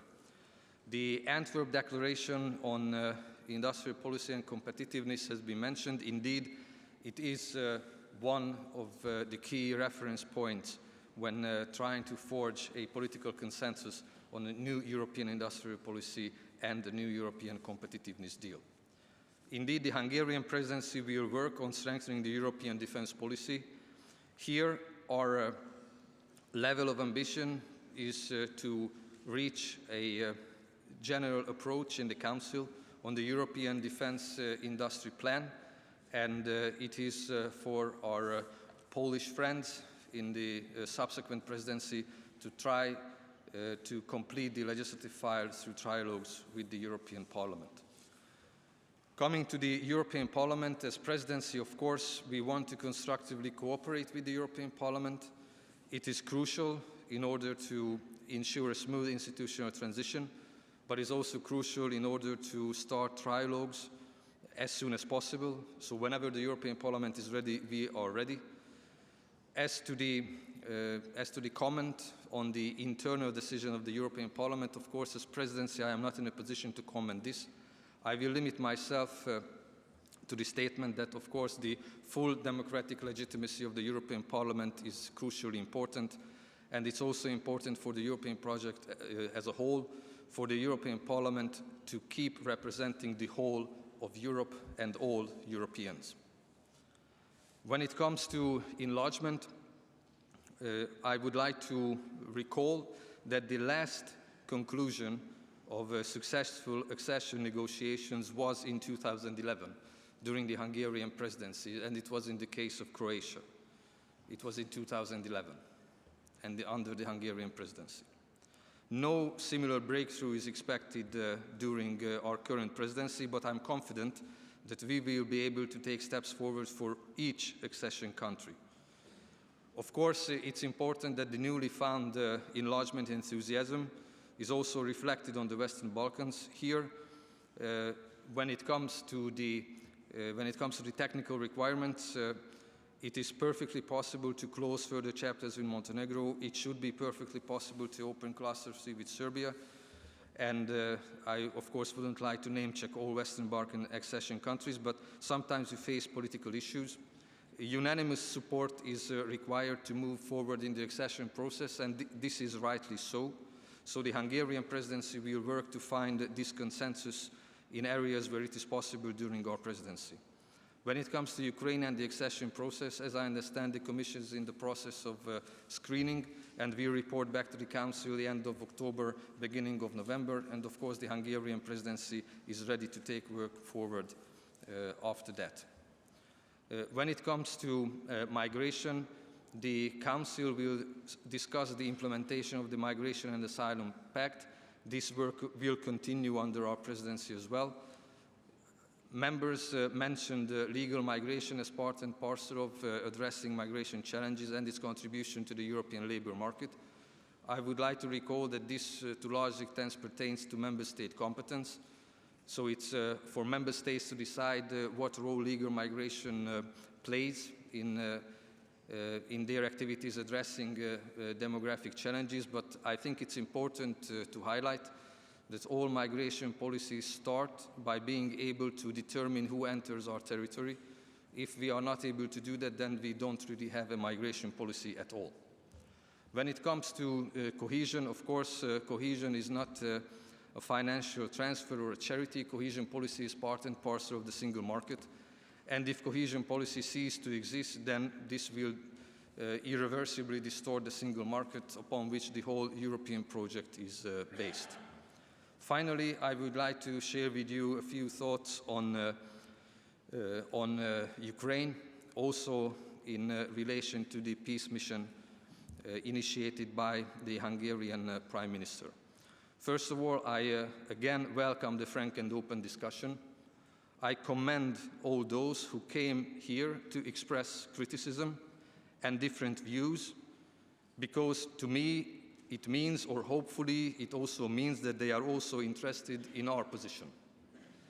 And they are the ones who truly believe in the European project, because the essence of the European project is dialogue and cooperation.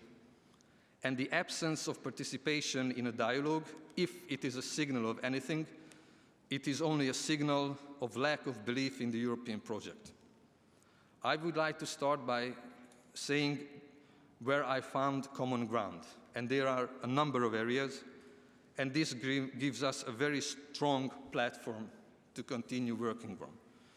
We all agree that Ukraine was attacked, and we all agree that Russia is the aggressor, and we all agree that Ukraine has the right to defend itself, and we all agree that Ukraine must be supported in diverse means, and any solution to this conflict to be adopted can be a solution that is accepted by Ukraine.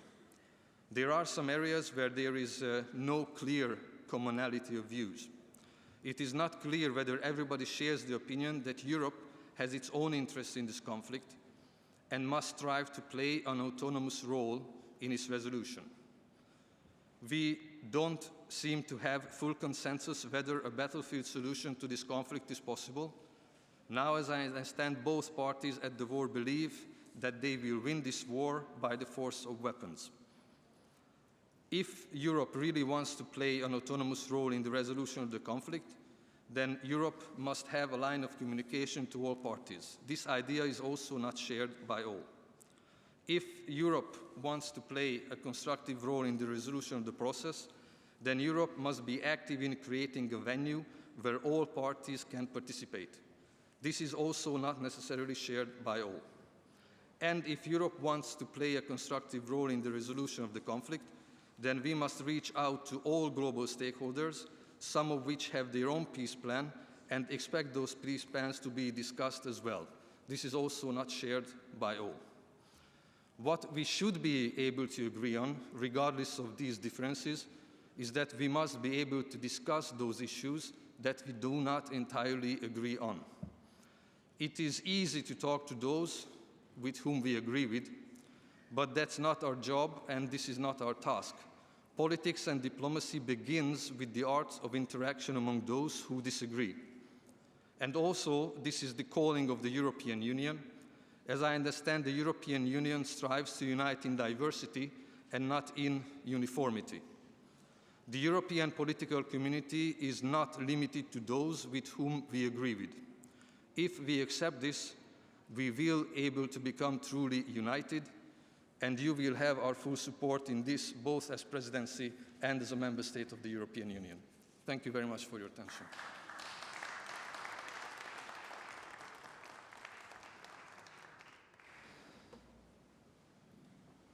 Köszönöm szépen, miniszter úr, válaszát. Az első szekció ezzel véget ért. A második szekciót 11 óra 40 perctől kezdjük ugyanitt. Szeretném felhívni a figyelmüket, hogy most kerül sor a COSAC elnökségi családi fotóra. Szeretettel köszöntöm a következő szekciónk előadóit, Várhelyi Olivér urat, az Európai Bizottság szomszédságpolitikáért és bővítésért felelős tagját, és dr. Sztáray Pétert, a Külgazdasági és Külügyminisztérium államtitkárát.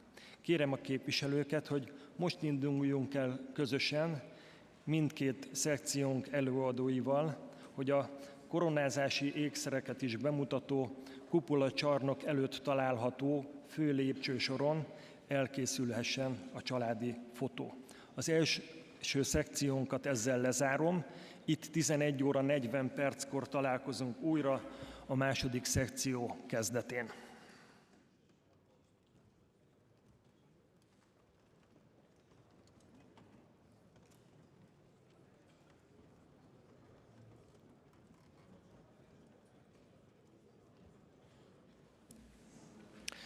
Folytatjuk a COSAC elnöki találkozót. Kérem képviselőtársaimat, hogy foglalják el helyeiket. A második szekció témája az EU nyugat-balkáni és keleti bővítése. Tisztelettel üdvözlöm ismételten körünkben Várhelyi Olivér szomszédságpolitikáért és bővítésért felelős biztos urat. Egyben gratulálok az újbóli jelöléséhez, valamint Sztáray Péter államtitkár urat a Külgazdasági és Külügyminisztérium részéről. Először Várhelyi biztos úrnak adom meg a szót, utána pedig Sztáray államtitkár úr következik. Biztos úr, parancsoljon! Kérem, innét a pulpitusról tartsa meg az előadását.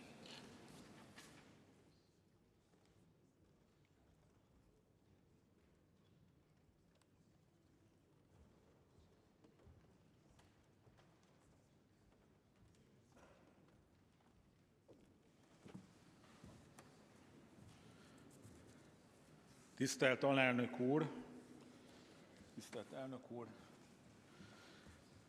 tisztelt államtitkár úr, tisztelt hölgyeim és uraim, kedves képviselők és elnökök, hölgyeim és uraim, nagyon nagy örömömre szolgál, hogy itt az Országházában szólalhatok fel. Különös kiváltság ez egy magyarnak. Abban a házban, ahol a magyarok már több mint 100 éve intézik közös ügyeiket, és ez mindig egy óriási megtiszteltetés. Köszönöm. As you know, national parliaments are the cornerstones of the democratic institutional system of the European Union. They play a key role in the accession process, since the European Union will not succeed without parliaments of the acceding states and the national parliaments of the member states. Honourable members, 20 years ago, Hungary, alongside 9 other countries, joined the European Union. 20 years later, the geopolitical landscape and security architecture in and around our continent have changed dramatically, especially during my mandate as Commissioner for Neighbourhood and Enlargement. Since the 2004 enlargement, the impact of EU membership has been felt across Europe. Today, in the face of a current geopolitical reality, 10 new countries are aspiring to become members of the European Union, and this is a clear testament to the value of the prospect of an EU membership. It means long-term peace, security, stability, and prosperity. These 10 aspiring countries, citizens, and youth believe in these values. Therefore, the political leadership should act responsibly. We have seen how the war strengthened this principle. Thus, the responsibility is even more significant in making enlargement a reality. Let me start by saying a few words about the 10 aspiring countries whose parliamentary representatives are here with us today, which is an enormous pleasure. Let me start with Ukraine. Ukraine applied for EU membership only 5 days after the beginning of the Russian aggression. Despite challenging times, Ukraine has made progress on reforms. After the adoption of the EU-Ukraine negotiating framework and the opening statement by the Council, we were able to organize the first intergovernmental conference, which is the first official accession negotiation round, which took place on the 25th of June in Luxembourg. The first bilateral screening, as it is called, the analytical examination of the acquis, was already held earlier this month, and now it is the work that we are focusing on. To fully comply with all membership criteria, Ukraine must remain committed to this process and continue its reforms. And here I want to underline the key role that the rule of law and fundamentals play. Enlargement is and remains a merit-based process.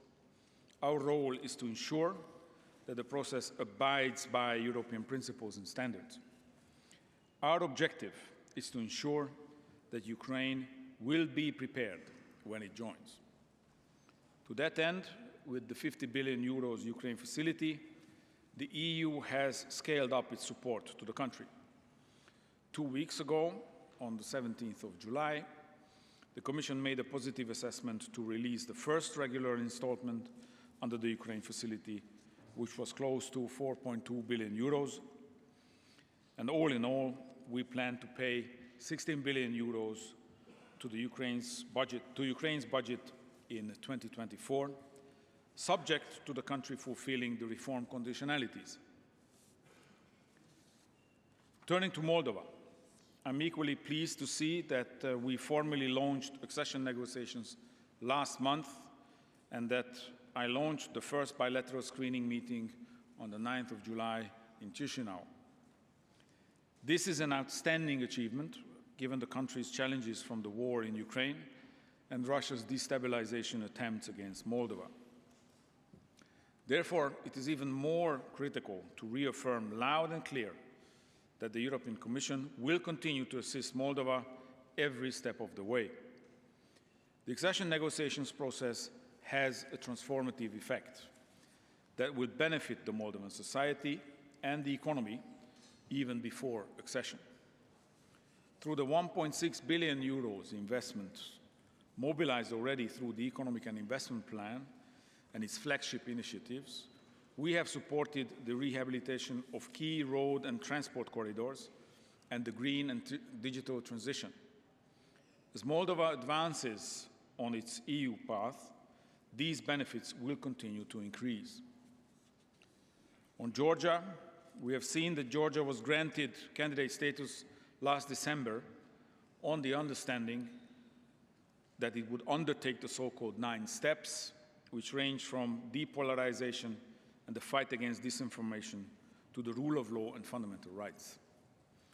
In the meantime, the government has passed controversial legislation on the transparency of foreign influence. Also, other laws have raised concerns, such as changes to the electoral code or repatriation of offshore assets.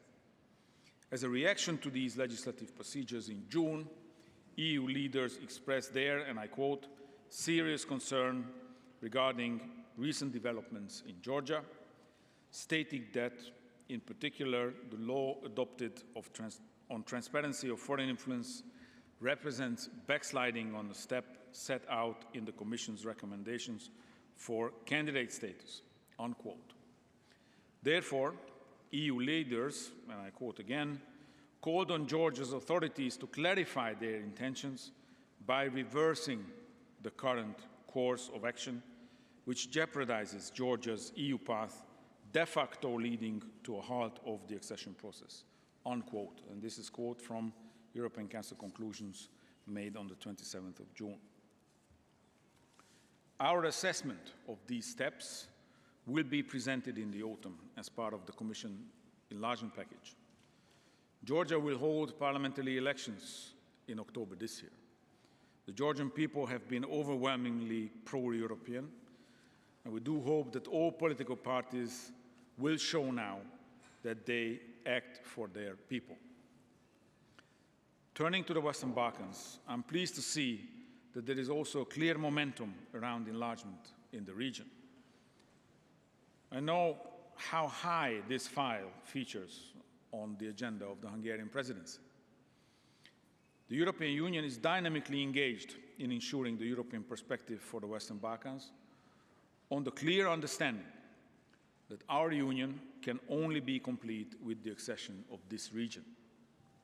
First, I would like to highlight a significant milestone which have been reached with Montenegro during the Intergovernmental Conference held in June. With the fulfillment of the rule of law interim benchmarks, as it is called, under Chapter 23 and 4, Montenegro has taken a crucial step forward on its enlargement path. We are now ready to start closing the negotiating chapters provisionally. I hope that the other intergovernmental conferences will follow very soon under the Hungarian presidency, closing a critical mass of chapters leading us to the final phase of the accession negotiations with Montenegro. On Serbia, our assessment remains that the negotiations on competitiveness and inclusive growth, that is Cluster 3, should be opened. The new government declared its commitment to speed up the EU accession-related reforms across the board, and this is good news. In the current geopolitical context, it is also essential that Serbia shows its strategic direction to the European Union. It is clear that the European path is of both Serbia and Kosovo go through the dialogue. We expect the parties to pursue sustained de-escalation efforts and progress on implementing their obligations under the dialogue, starting with the sending of the Statute of the Association of Serb-majority municipalities to the Constitutional Court of Kosovo. Reforms in Albania continued, primarily focusing on the implementation of the judicial reform. However, further efforts are needed in the rule of law, freedom of expression, minority issues, and property rights. Our assessment also remains that the negotiations on the first cluster, which is the fundamentals clusters, should be opened as soon as possible, which should be followed by opening of other clusters during the second half of this year. North Macedonia needs to accelerate the pace of EU-related reforms and achieve relevant constitutional amendments. Only after that we can move forward with the process. We're working on the negotiating framework for Bosnia and Herzegovina with a view to its adoption by the Council. At the moment, all 8 steps set out in the Commission's recommendations from 2022 October are taken. As part of the annual enlargement package, the Commission will also report on the progress of our accession countries this autumn, like every year. Let's turn our attention now to a new tool that has been introduced by this Commission, a new tool that should speed up the integration of our enlargement partners, and that is the growth plan. The unprecedented offer of the growth plan to the Western Balkans will help boost the socio-economic convergence of the region with the EU, provide membership benefits, or the benefits of membership, even before accession, and accelerate the process of enlargement. It also promotes economic integration within the region through the common regional market. We believe that by front-loading certain benefits and obligations of EU membership, our enlargement partners can be better prepared for a smoother accession process. The 6 billion euros under the Reform and Growth Facility entered into force in May 2024. To receive funding, the beneficiaries must implement far-reaching reforms in the fundamentals and the socio-economic sectors set out in their tailor-made reform agendas. We have already started the internal process of assessing the agendas, and I'm happy to tell you that we are at the very final stage of making our proposal to the Council for their approval. Additionally, the Reform and Growth Facility builds upon the 30 billion euros economic and investment plan for the Western Balkans, which is mobilizing 1/3 of the GDP of the entire region. It identifies 10 key investment flagships to support the long-term socio-economic recovery based on the green and digital transition and foster regional cooperation in the Western Balkans. So far, we have endorsed 68 strategically important projects in the areas of transport, energy, environment and climate change, digital infrastructure, human capital development, and support to the business sector. In numbers, so far, the EU has approved programs set to mobilize 17.5 billion euros in investments under the Economic and Investment Plan, including 5.4 billion euros in grants.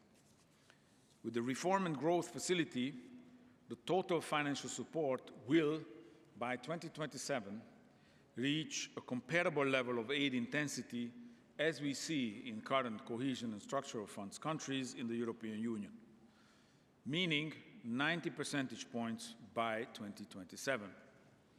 And from there on, the Western Balkans will have all the conditions in place to be ready to join the European Union. Because without real integration of their economies and societies, the enlargement will not be a success. And this is why we need to work on the real integration of these countries even before they join the European Union.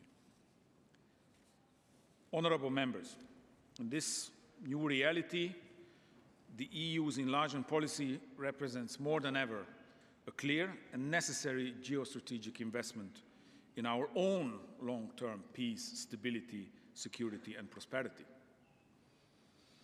I'm very proud, to be frank with you, to the momentum we have built around enlargement and the drive to complete our union since the beginning of my mandate. I count on all our enlargement partners to seize this momentum and carry out the necessary reforms to advance on their respective EU path. I also want to count on all 27 EU member states to help us deliver and keep our promises. 20 years after the largest enlargement took place, I look forward to the next one as we mark our success of the last 2 decades, because I'm convinced that the next Commission will have to be an enlargement Commission. Thank you.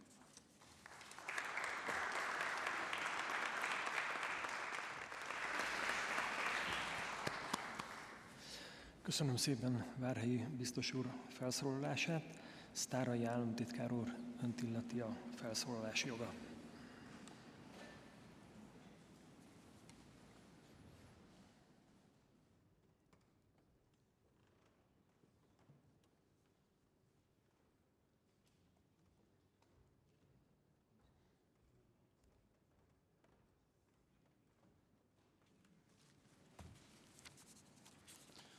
Ladies and gentlemen, Mr. President, it's a privilege and honor to be here in the Hungarian Parliament and to welcome you all at this important COSAC meeting under the Hungarian presidency. I know that a lot of things have been talked about by the Minister, by the Commissioner, and we are before lunch, but let me talk a little bit about the priorities and the most important aspects of the Hungarian government, especially with regard to the enlargement process. And if you allow me, I will continue in Hungarian. Amikor meghatároztuk a magyar elnökség prioritásait, akkor 2 szempontot vettünk figyelembe. Az egyik az volt, hogy Magyarország számára fontos témákról legyen szó, de ugyanilyen fontos volt az is, hogy az összes Európai Uniós tagország számára érdekes és fontos prioritásaink legyenek.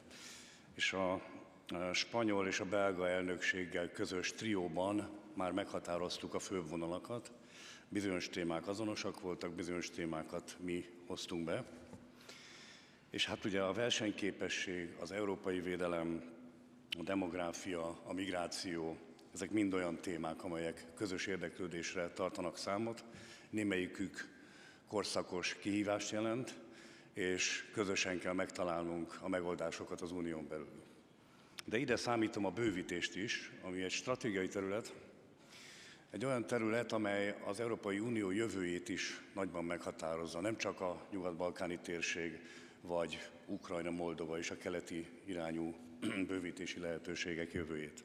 Az Európai Unió számára is egy sorskérdés, hogy ki tudjuk-e terjeszteni a stabilitásnak a zónáját, ezen keresztül ki tudjuk terjeszteni a biztonságot.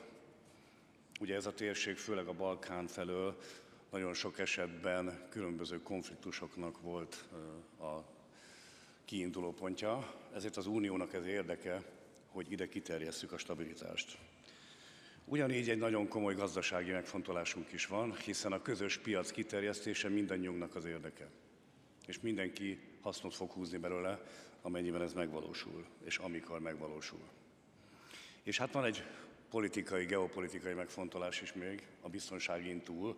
Ha mi nem lépünk, ha az Unió nem tudja kiterjeszteni a tagságot a Nyugat-Balkánra, akkor azzal fogunk szembesülni, és már ma is szembesülünk ezzel, hogy más erők, más entitások, más befolyásoló tényezők fogják kitölteni azt a vákumot, amit mi hagyunk üresen. Tehát ilyen szempontból az idő is sürgeti az Európai Uniót, az idő is sürget bennünket, hogy ezt ne hagyjuk. Az EU terjessze ki a befolyását, hogyha az EU-nak globális politikai ambíciói vannak, akkor itt regionálisan is ezt meg kell kezdenünk, és ne hagyjuk azt, hogy mások tegyék meg ezt helyettünk. A bővítésnek mindig van egy dihotómiája. Az egyik a geopolitikai megfontolás, a másik pedig a kondicionalitás, vagyis a feltételesség. És nagyon vigyázni kell arra, hogy amikor az egyes tagjelölt országokkal foglalkozunk, akkor ne vesszünk el abban, hogy csak és mindig különféle feltételeket szabunk nekik, és nem engedjük őket előrelépni. Fontos a kondicionalitás, de legalább ilyen fontos az, hogy lássuk a nagyobb képet, lássuk a geopolitikai képet is. És ha egy ország teljesít az adott kondicionalitáson belül, akkor viszont mindenképp engedjük azt, hogy előrelépjen a folyamatba. Mert hogyha nem engedjük meg azt, hogy a teljesítő országok le tudjanak zárni klasztereket, fejezeteket, megtarthassák a kormányközi konferenciájukat az adott stációjában a bővítési folyamatnak, akkor egy kiábrándultságot fogunk okozni, ami szintén veszélyes. Tehát meg kell adni azt a valós perspektívát, hogyha egy jelölt ország, tagjelölt ország teljesít, akkor megkapja az Európai Uniótól a megfelelő pozitív választ erre, és előre tudjon lépni. És Magyarország számára hagyományosan a bővítés egy stratégiai, nagyon fontos terület volt. Az első elnökségünk 2011-ben, amelynek megtisztelő módon tagja lehettem én is, politikai igazgatóként a külügyminisztériumban, az első elnökségünk alatt nagyon nagy sikert értünk el, amikor az elnökség utolsó napján sikerült a horvát csatlakozási tárgyalásokat lezárni. Ez egy üzenet volt arra, hogy magyar szempontból értjük azt, hogy mennyire fontos, amiről beszéltem, ez a geopolitikai, ez a stabilitás kiterjesztés.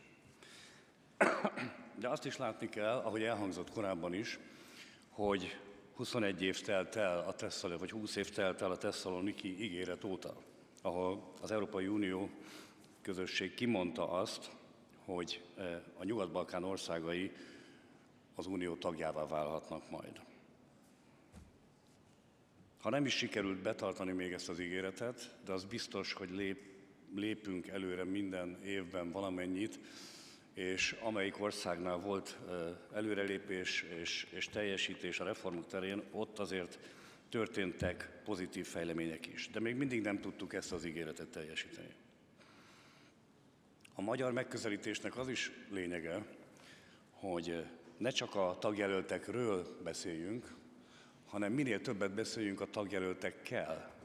És ez nagyon fontos.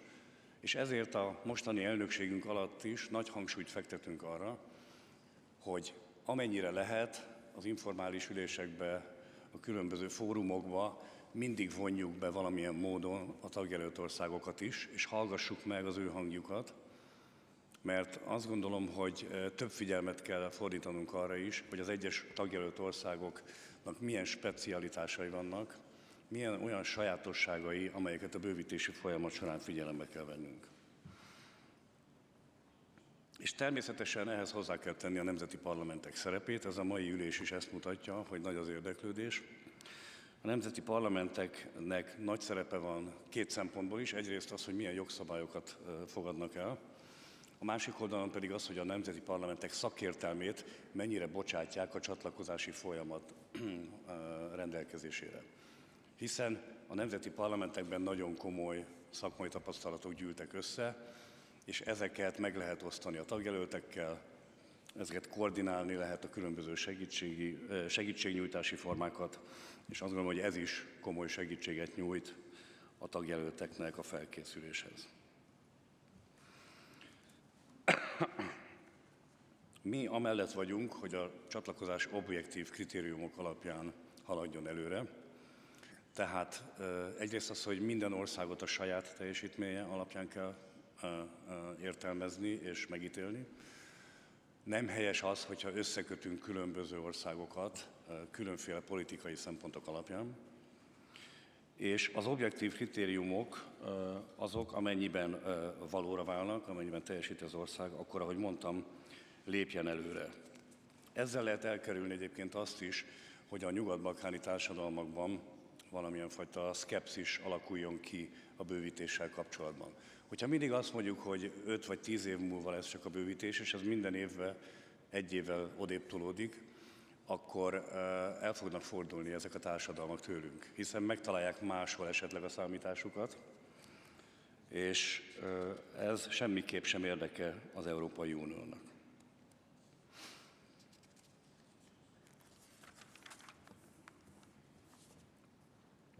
A mostani elnökségünk alatt az a célunk, hogy mindegyik tagjelölt országgal valamilyen fajta előrehaladást tudjunk elérni. Egyre többet hallunk arról, hogy az Európai Uniónak először belső reformokat kell megvalósítania, és csak ezután kerülhet sor a bővítésre. És ezzel szemben azért szeretném felhívni a figyelmet arra, hogy ez semmiképp sem szolgálhat kifogásul a bővítési folyamat elnyújtásához.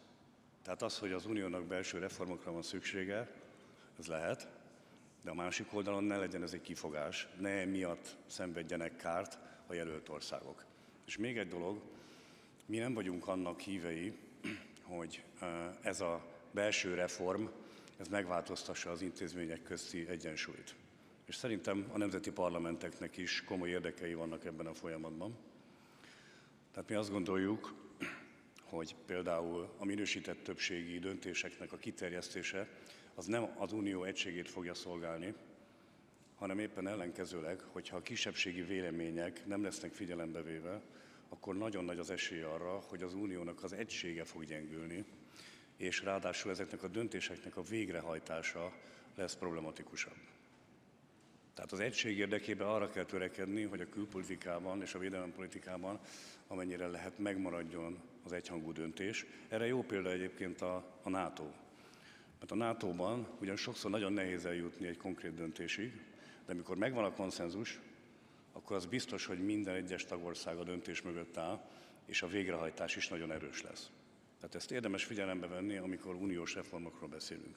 Az se jó, hogyha mondjuk a reform azt jelenti, hogy a biztosok száma lecsökken, és nem minden tagországnak lesz uniós biztosa. Lehet, hogy hatékonyabbnak tűnik rövid távon, de politikai szempontból ez károkat fog okozni, hiszen nagy valószínűséggel a kisebb tagországok hullanak majd ki a bizottságból, és nem lesz meg a kellő hozzáférésük a döntésekhez, a kellő részvételük. Tehát ilyen szempontból óvatosan bánunk az EU belső reformjával, és semmiképp se szeretnék, hangsúlyozom, hogy ez akadályozza a bővítési előrehaladást.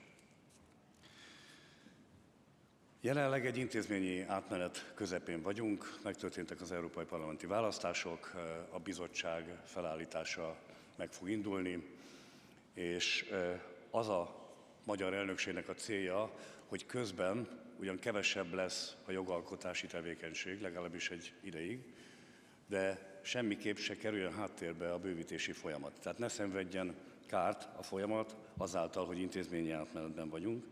Mi ebben mindent meg fogunk tenni, honest brokerként eljárva.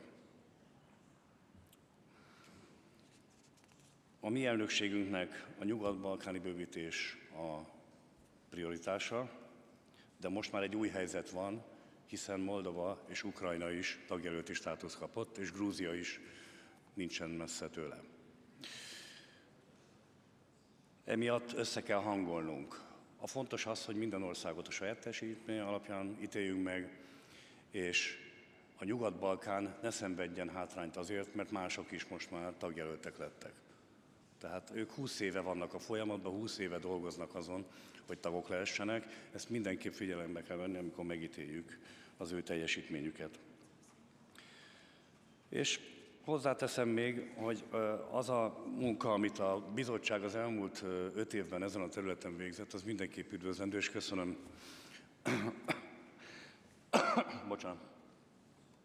Köszönöm biztos úrnak, hogy ilyen nagyon aktív munkát végzett minden földrajzi irányba a bővítés területén, és üdvözöljük azt, hogy a növekedési eszköz, ami egy stratégiai áttörést jelent, az megvalósulóban van. A döntés megvan, most már azon múlik, hogy hogyan lehet minél hamarabb bejuttatni ezeket a pénzeszközöket, ezeket a támogatásokat a tagjelölt országokhoz. És természetesen az egyéni támogatások is fontosak, amiket a tagországok nyújtanak, illetve amiket a parlamentek nyújtanak, hiszen van parlamenti együttműködés is. Hogyha megnézzük az egyes országokat, ugyan a részletek is elhangzottak, de a kormányzat részéről is meg kell ismételnem azt, hogy Szerbiával kapcsolatban a harmadik klaszter megnyitása lenne az elnökség célja, és erre látunk is lehetőséget. Albániával pedig az első klaszter megnyitása. Szeretnénk minél több tárgyalási fejezetet lezárni Montenegróval, és reméljük, hogy Észak-Macedónia esetében is előre tudunk lépni a tárgyalások érdemi megkezdésével. Emellett bízunk abban, hogy Bosznia és Hercegovina kapcsán a tárgyalási keretet év végéig el tudjuk fogadni. Továbbra is támogatjuk Moldova integrációját, és bízunk a munka konstruktív folytatásában Ukrajnával. A június 25-i kormányközi konferencián lefektetett feltételek mentén melyben fontos elemek vannak, nem utolsó sorban a nemzeti kisebbségek jogaival összefüggésben.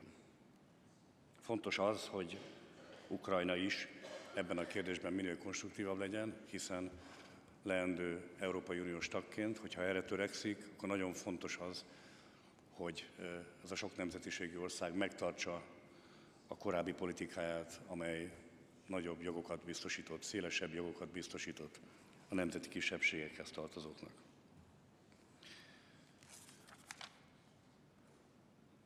Különösen fontos esemény volt a közelmúltban a Montenegróval megrendezett kormányközi konferencia.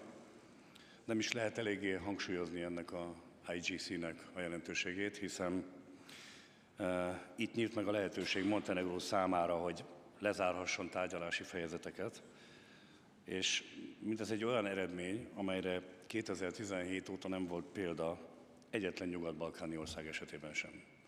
Tehát 2017, 7 éve nem volt példa erre.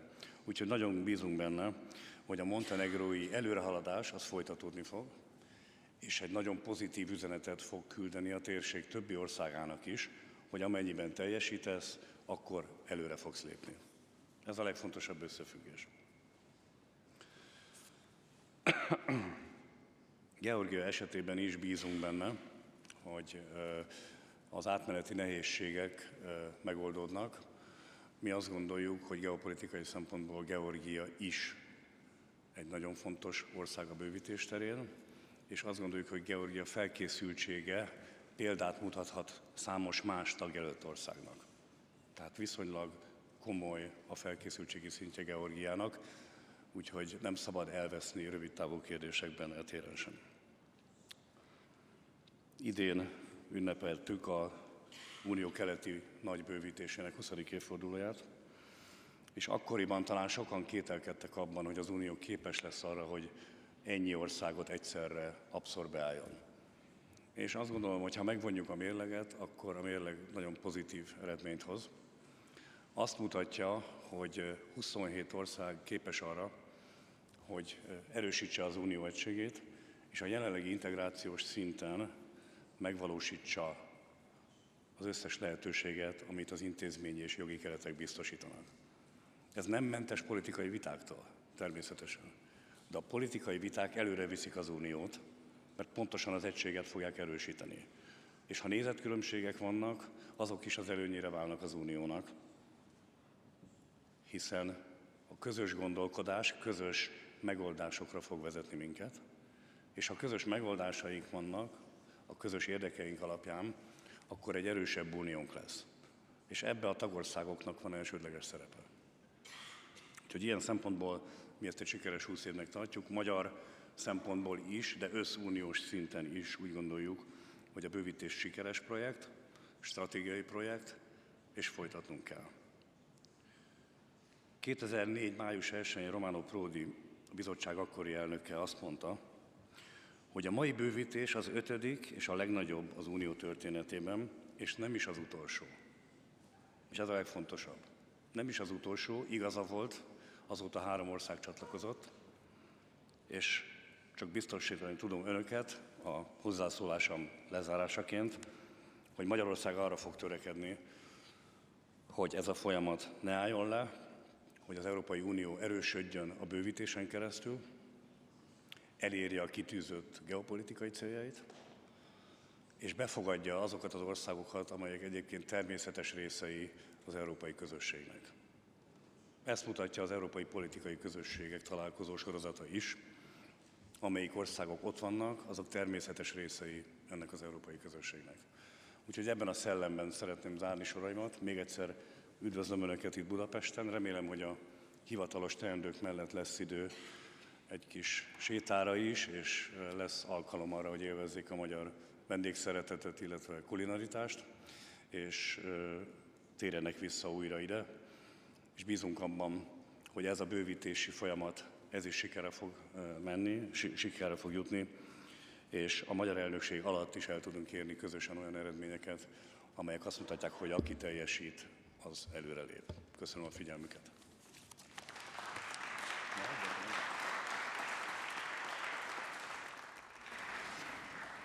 Köszönjük szépen biztos úr és államtitkár úr átfogó előadását.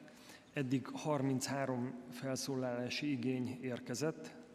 A felszólalási idő így ismét 90 másodperc, másfél perc lesz.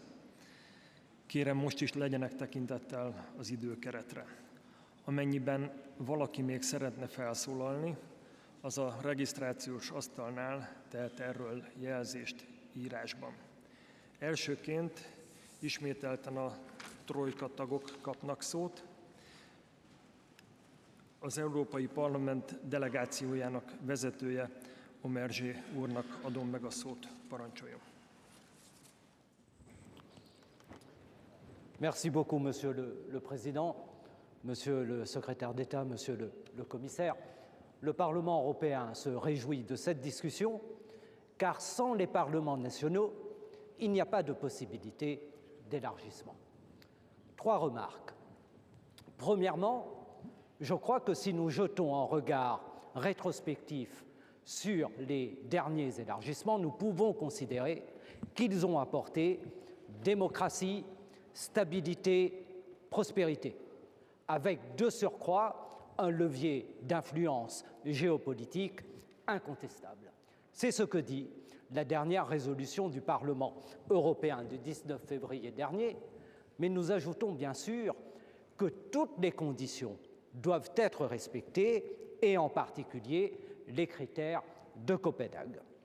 Nous considérons bien sûr que tout ce qui concerne les droits de l'homme, les droits des minorités, l'état de droit et les valeurs fondamentales de l'Union sont les conditions absolument nécessaires. La deuxième remarque, c'est que dans le travail du Parlement européen, qui commence pour cette nouvelle législature, nous devons intégrer d'ores et déjà ces futurs élargissements.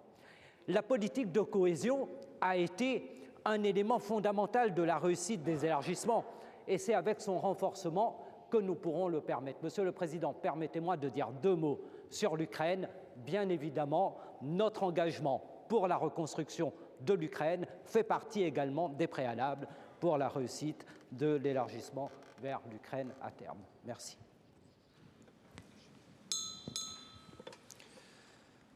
Köszönjük szépen. A belga delegáció vezetője, de Ruber úr következik, parancsolja.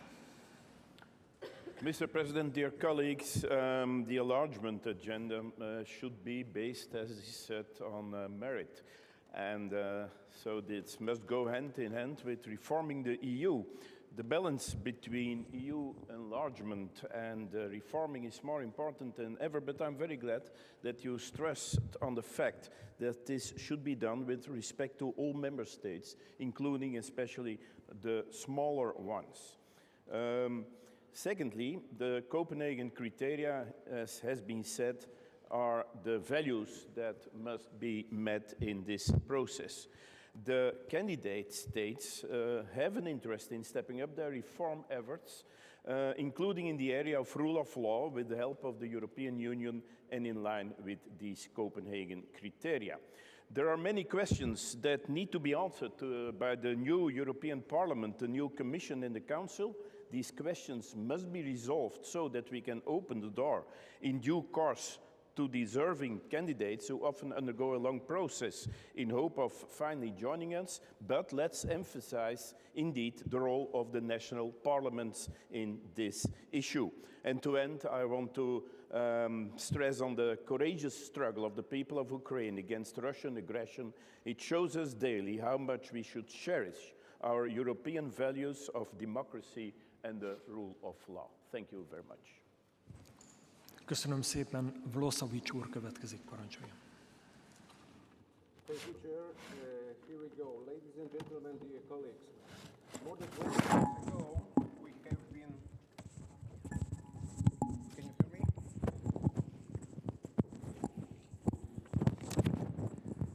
More than 20 years ago, we have been given a chance to join the European Union with other countries. Then the enlargement of 2004-2007 was the last big one. Now we think there is a time for the next steps, and the EU is ready for this.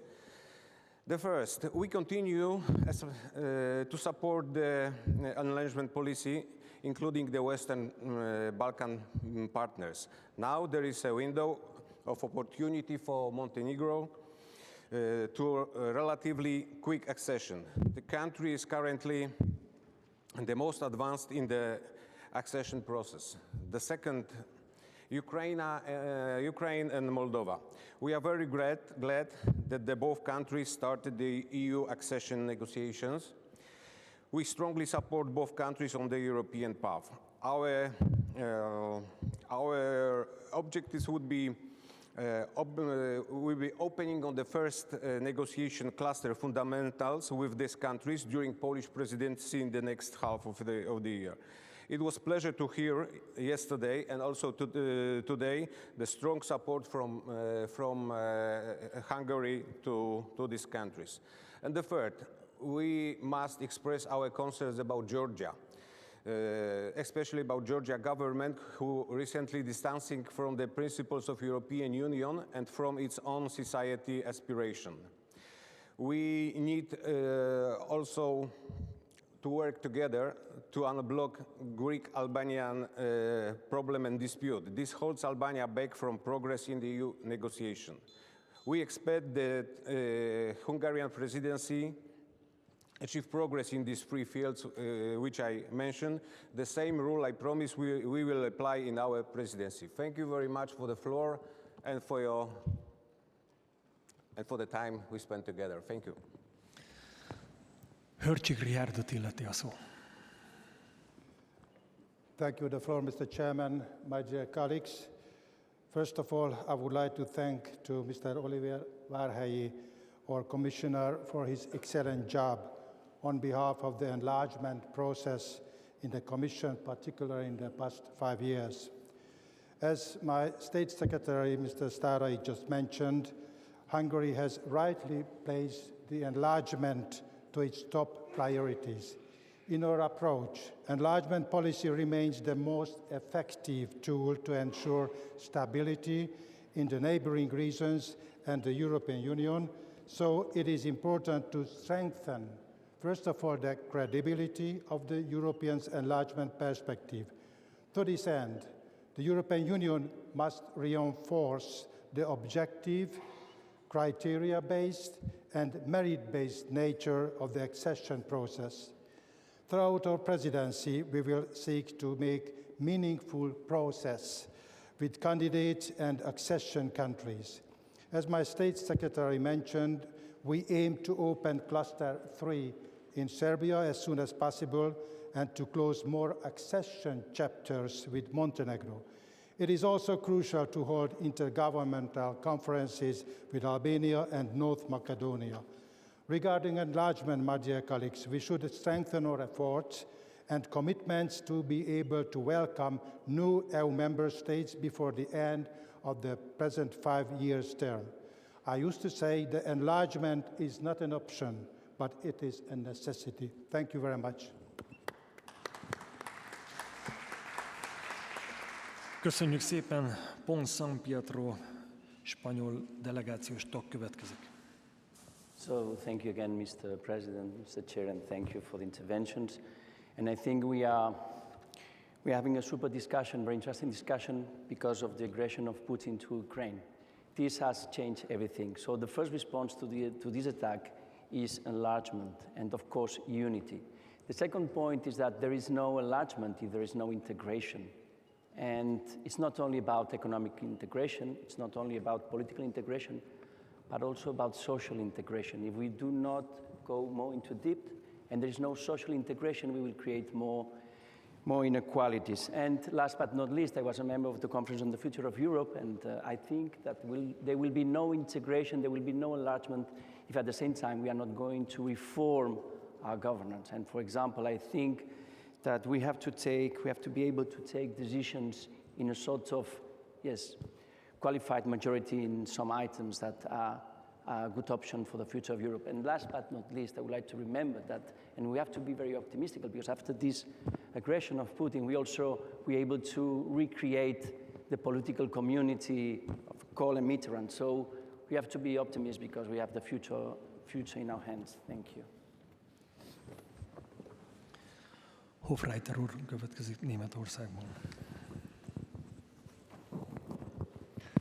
As several people already said, the enlargement process has to be merit-based, but if it's merit-based, we also have to be fair to the country who want to enlarge, because we should treat all the country who want to become a member of the European Union as we have treated several countries of the Western Balkan region.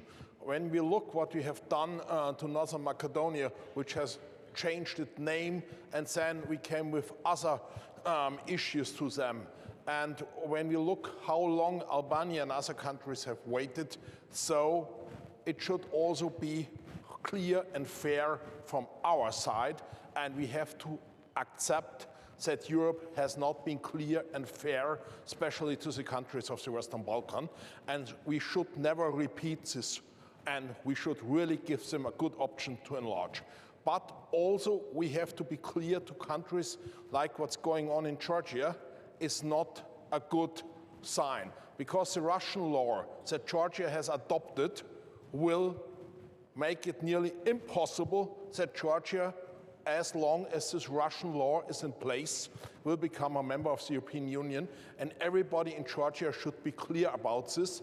If you make a law like this law you have done, then it's against the rules of the European Union. Of course you can make laws like this, but it's against the rules of the European Union, and everybody who wants to become a member of the European Union has to apply to the rules of the European Union. Thank you. Jan Ferencsák következik Szlovákiából. Dear colleagues, Slovak Republic is a country that believes in the transformative power of European integration. We fully support the accession of Western Balkan countries. They fight for the European membership for years and made a significant progress. Therefore, we believe that they deserve a clear and concrete signal that their efforts are not useless. For example, Montenegro made a significant progress in meeting the membership criteria and should be taken into serious treatment. We support also European aspiration of Ukraine, Moldova, and Georgia. These countries demonstrated exceptional resilience in the face of various challenges.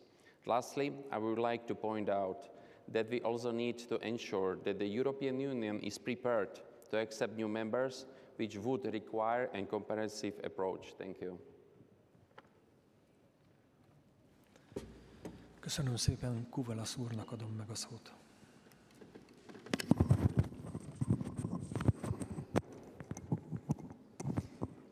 Thank you, Chair. Dear colleagues, Greece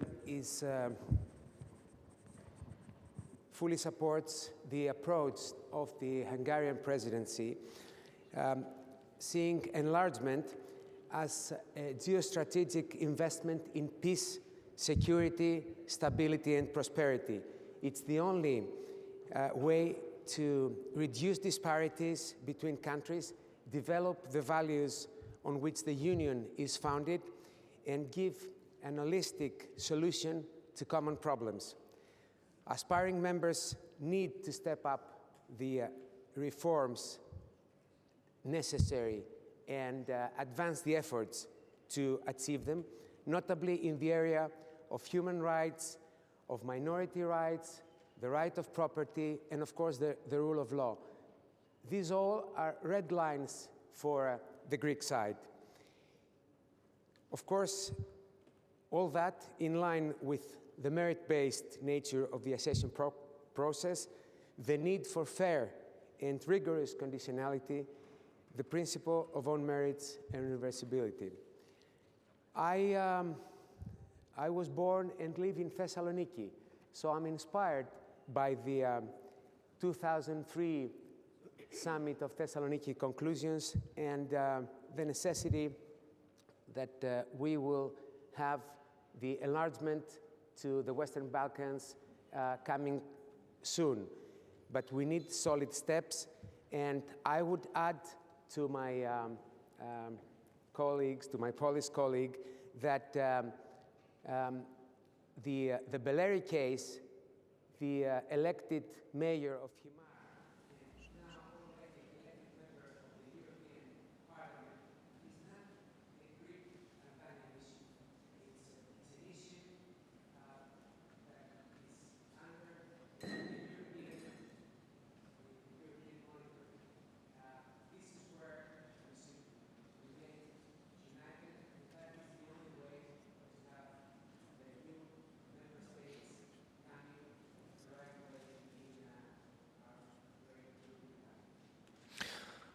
A horvát delegáció vezetőjének, Rácsan úrnak adom meg a szót. Dear colleagues, I come from Croatia, the last country to join EU, and that was 11 years ago.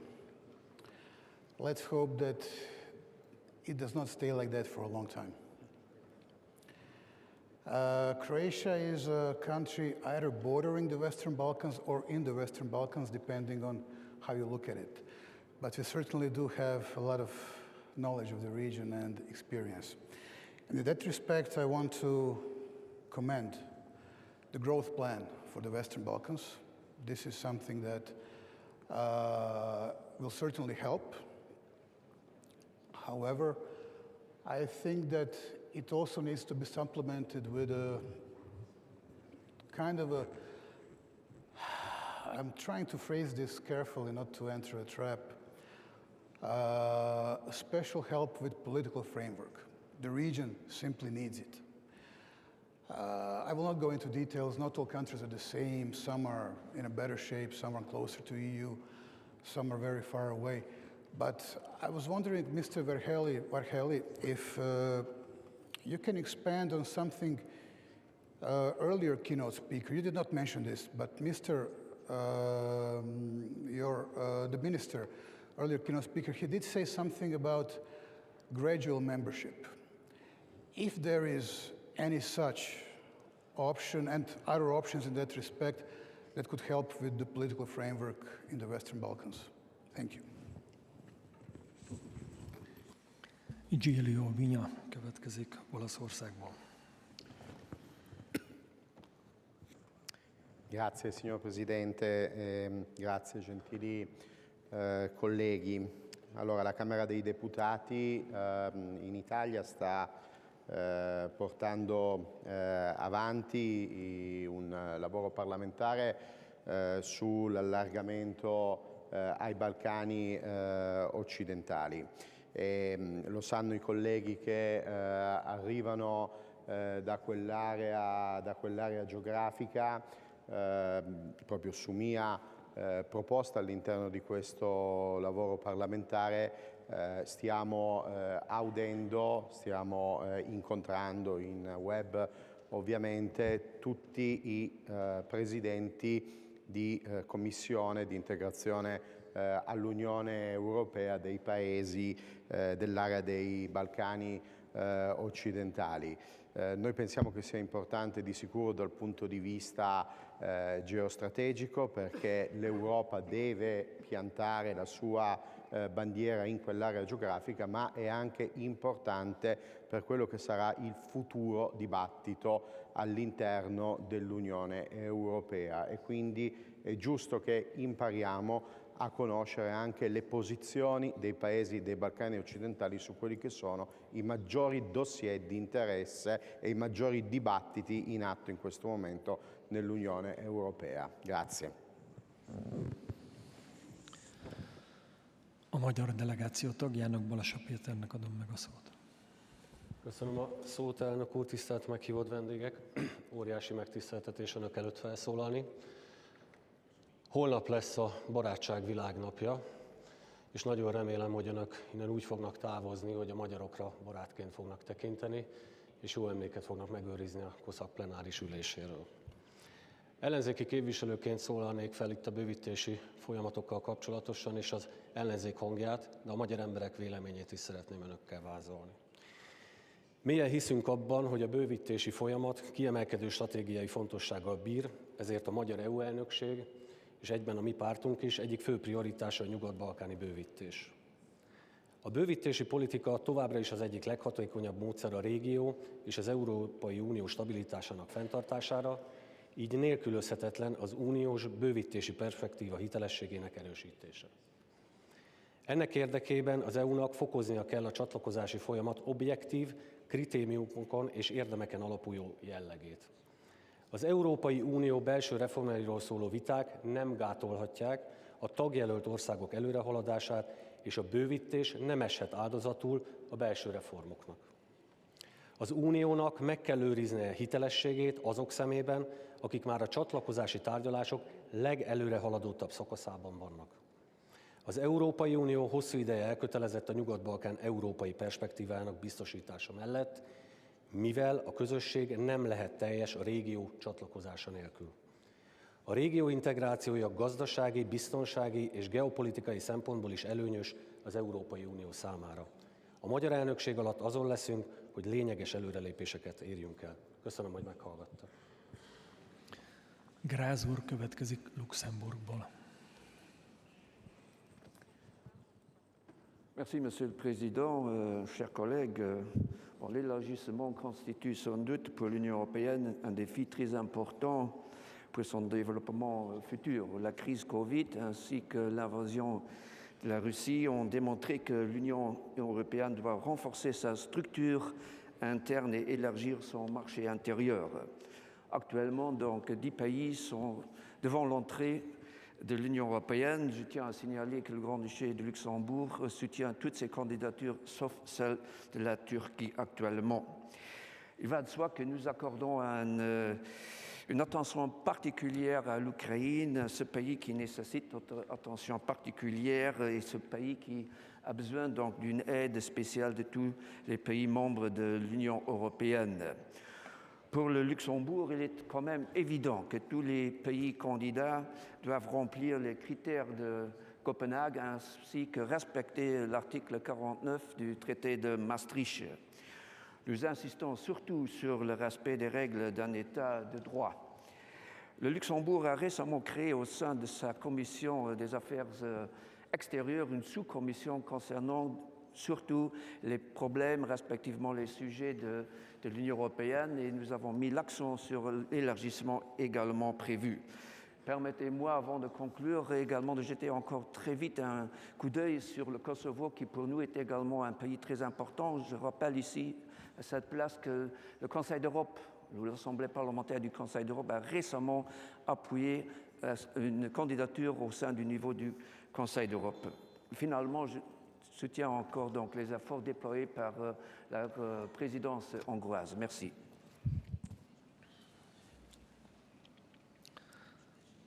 Köszönjük szépen, mivel Várhelyi Olivér biztos úrnak hamarosan távoznia kell, így arra kérem, hogy az eddig elhangzott kérdésekre legyen kedves válaszoljon innét a pulpitusról.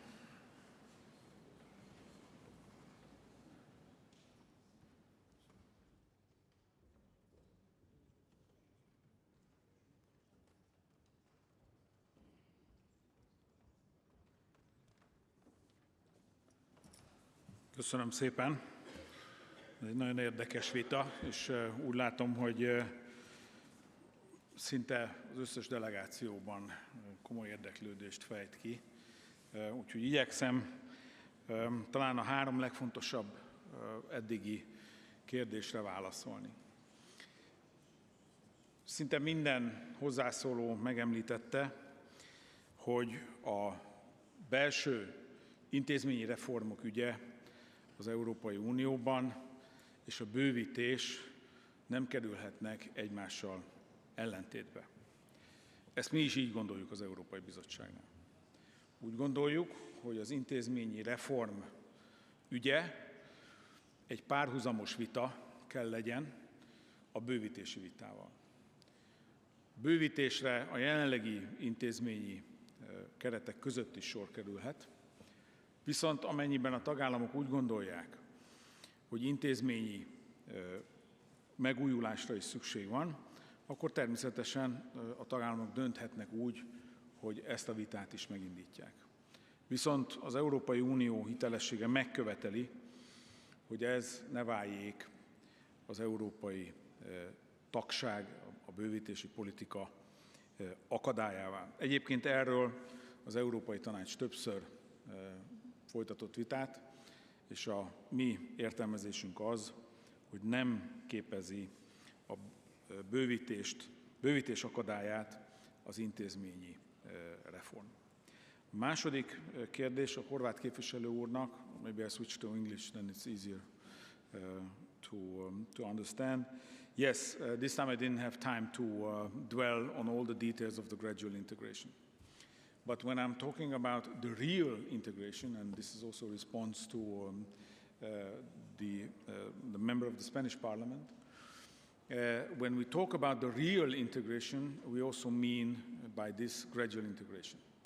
Gradual integration meaning already spreading the benefits of membership before joining the European Union. But of course, this can only take place once the conditions of applying the rules in the specific sector are achieved. To give you one example, the single euro payment area, this is our target for this year, which is a system in the European Union through which you can use, with the same level of costs, the banking system within the European Union as if you were transferring your funds within your own member state. This is a huge benefit, not only to the citizens, but also to the businesses of the European Union. And this is part of the fundamental investment framework within the European Union.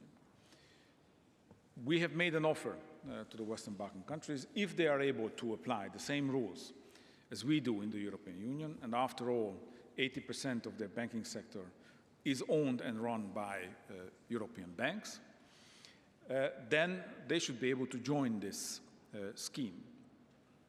This would mean an annual cost of €500 million saved by the Western Balkans and by the citizens, not to mention the direct benefit when it comes to foreign direct investments.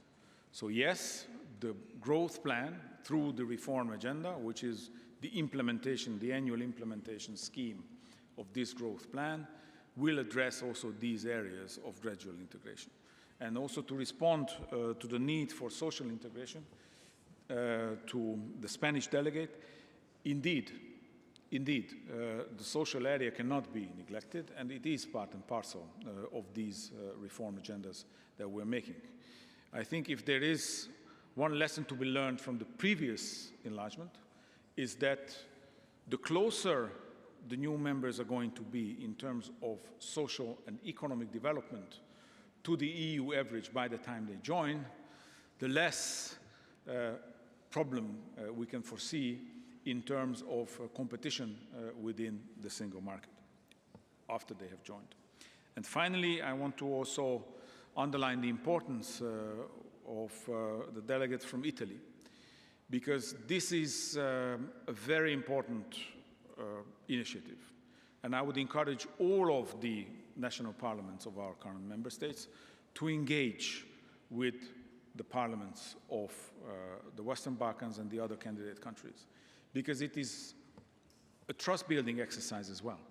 Not only a courtesy, not only a tool for diplomacy, but through this, the national parliaments of the EU member states will have direct access and knowledge about the level of compliance and the level of merit the candidate countries are having. And this will also help the national parliaments to have their views prepared by the time when they will also have to make their say on enlargement.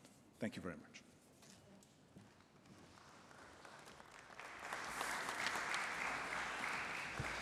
Köszönöm szépen, biztos úr, hasznos gondolatait. Kívánok ismételt sikeres megmérettetést önnek, nekünk pedig egy sikeres ön által irányított bővítéspolitikát az Európai Unióban. Folytatjuk a kérdések sorát. A következő hozzászóló Terzi di Santa Agata olasz delegáció vezető lesz, parancsolja. Thank you very much, Mr. President, and it is an honor again to speak after Commissioner Varela, because I think that the issues that he has raised are extremely important. And the first issue, I believe it is, and I understand that at least a large part of this all is followed positively, the issue being to accelerate during the new legislature, in the next 5 years of the new European Parliament, the accession process. And that is because mainly two reasons. It's not only because the time that has lapsed in this process, almost decades for certain countries, but it is a reason of, therefore, credibility and responsibility for the entire Union. But the other reason is the geopolitical situation that we are facing and that we have discussed in the previous panel. The concept of enlargement is considered by the majority which supports the government in my national government, and also by President Meloni's government. It is considered not an issue of accession, but an issue of reunification, and that is very important to consider. It is with this feeling that we are looking at the situation which is facing Albania in particular, but also the other 5 Western Balkans. And I would like to conclude mentioning the satisfaction that exists in Italy for the accession process for Ukraine and Moldova, Georgia being still in the radar, but with more problems. But the conference, the intergovernmental conference for Ukraine has been...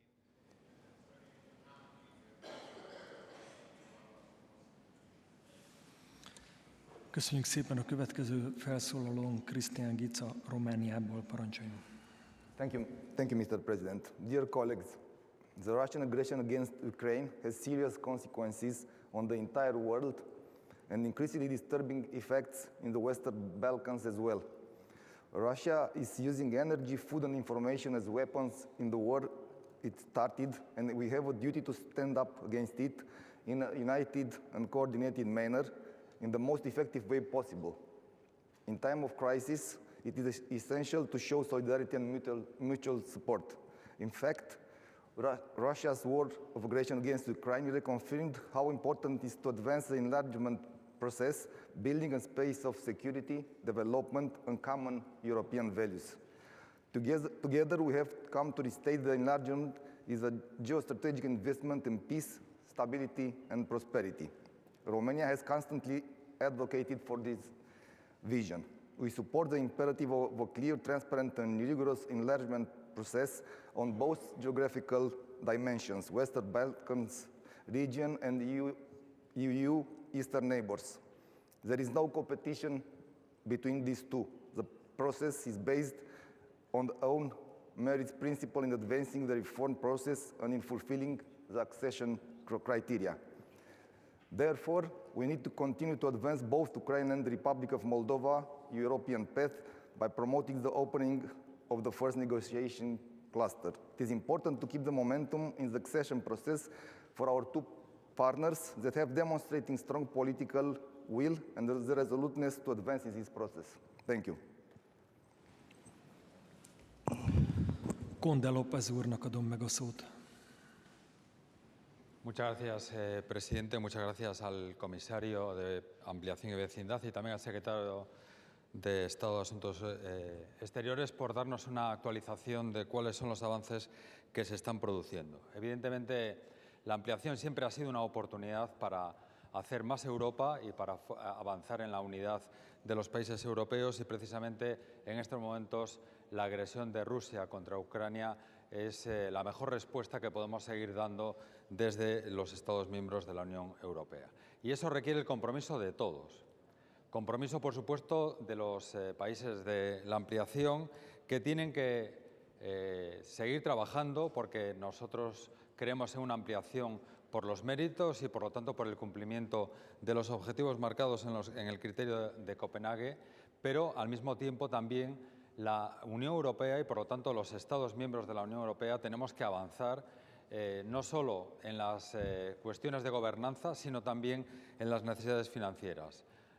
Nos felicitamos por el nuevo mecanismo de crecimiento, pero eso tiene que avanzar porque, evidentemente, la ampliación plena, ese es el objetivo que tenemos que conseguir. Y, finalmente, el compromiso de la sociedad de la cual se ha hablado, de la sociedad de los países de la ampliación, de la sociedad de los países de la Unión Europea, donde la COSAC, y le agradezco al comisario la referencia a generar confianza desde los parlamentos nacionales, creo que tenemos que seguir trabajando y estos debates tenemos que llevarlos a los parlamentos nacionales y a los plenos de la COSAC para contribuir en estos avances de cara a esa ampliación. Muchas gracias. A máltai delegáció vezetője következik, parancsoljon. Thank you, Mr. Chairman. The Honourable Commission mentioned that prior to accession, people and candidate countries should appreciate the positive benefits. He mentioned gradual integration. That is very important, that we convince the peoples of the candidate countries that European Union is their best option, and we have to maintain momentum in this. But this is one side of the coin. The second side of the coin is the assurance of respect for human dignity, for equality, for respect for minorities, for respect against discrimination, rule of law as enshrined in Article 2 of the treaty and constantly upheld in the last years by the European Court of Justice. We have to ensure that there is equal treatment, objective criteria, obviously specific sui generis to that particular country, and expedition. Expedition has become an obvious choice, expedition in the process, and in our parts we say there is no security in Europe without security in the Mediterranean, but there is no security in Europe without security in the Western Balkans. As regards the last point mentioned by the State Secretary, the QMV procedure and the extension of the QMV procedure, I come from the smallest member state, and we have to address this issue with caution and respect to the principle of equality of states and the principle of sovereign state, which is a general principle of the European Union, of its peoples, and of the European Union law. Thank you for this opportunity. Köszönöm szépen Zamit Luis úrnak a felszólalását, és Autó úr következik a finn delegáció vezetője, parancsolja. Honorable Chair, dear European friends, Finland supports the enlargement and emphasizes successful merit-based expansion. At the same time, we send a clear signal to Putin and all dictators. People and nations have the right to choose for themselves, and we are happy that our European neighbors have chosen the European future. The European Union was founded as a peace project on the idea that economic interdependency and the prosperity brought to all by functioning internal markets would guarantee peace in our continent. I believe that EU enlargement promotes stability, democracy and prosperity throughout Europe.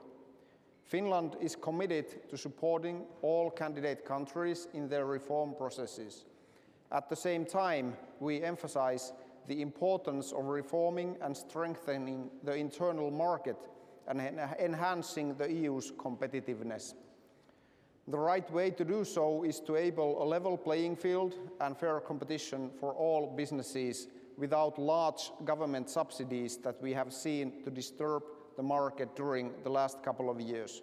Well-functioning internal market benefits both the current and the future member states.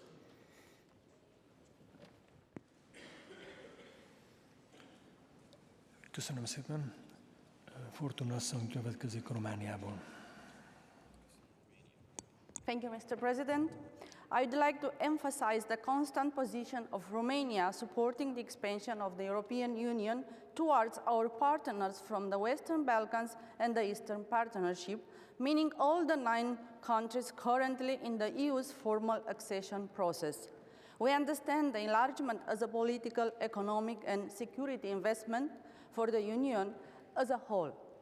The Romanian Chamber of Deputies supports the objectives of the new growth plan for the Western Balkans and its key component, namely the reform and growth facility for the Western Balkans. Building a stronger common market in the Western Balkans, as well as focusing on areas like infrastructure, energy, green and digital changes, education and training are very important for this development. We welcome the start of negotiations with Moldova and Ukraine in June this year. We support providing more substantial help to Moldova to fight against crime, to increase trade relations with Ukraine and Moldova, and for a better dialogue with candidate countries, including Turkey. We need to keep helping Ukraine and Moldova move toward joining the EU by starting the first round of negotiations. It is important to maintain progress for these two partners who have shown strong determination and commitment to this process. In conclusion, we think it is not enough to say that the door of the EU is open, but we need also take responsibility and support their path towards our union in any possible way. Thank you. A francia delegáció vezetőjének, Kadek úrnak adom meg a szót. Oui, merci, j'espère que la traduction marche. Merci Monsieur le Président, mes chers collègues. L'élargissement, c'est un peu comme les Jeux Olympiques. Avant d'avoir la médaille, il y a beaucoup de travail et beaucoup d'obstacles. Depuis la décision du Conseil européen de juin 2022 de donner à l'Ukraine, à la Moldavie et à la Géorgie le statut de pays candidat, la question posée est de savoir comment nous accueillerons ces nouveaux pays. Nous n'oublions pas non plus les pays des Balkans occidentaux qui attendent depuis plus de 20 ans de pouvoir adhérer à l'Union européenne. En la matière, tous les pays candidats doivent respecter les critères de Copenhague. Permettez-moi surtout d'insister sur un dernier critère, la capacité d'absorption de l'Union, car il est souvent passé sous silence. Le processus d'élargissement impose non seulement des exigences et des réformes dans les pays candidats, mais aussi dans l'Union européenne. Comment assurer le fonctionnement de l'Union européenne et de ses politiques à 30 ou 35 États membres? Qu'en est-il des conséquences pour le budget européen et les politiques communes comme la cohésion ou la politique agricole commune? Selon un article du Financial Times, l'élargissement à 9 nouveaux pays aurait un coût potentiel de 256 milliards d'euros, soit une hausse du budget européen de 20%, qui se traduirait par une réduction d'environ 20% des subventions agricoles accordées aux États membres actuels. Une révision en profondeur du budget européen, avec notamment de nouvelles ressources propres, sera certainement indispensable. Mesdames et messieurs, nous avons donc encore beaucoup de travail à accomplir pour que le moment venu, la porte soit grande ouverte aux pays candidats dans l'esprit des pères fondateurs de l'Europe, celui de la paix durable et de la prospérité partagée. Je vous remercie. J'espère que tout le monde a compris, c'est traduit.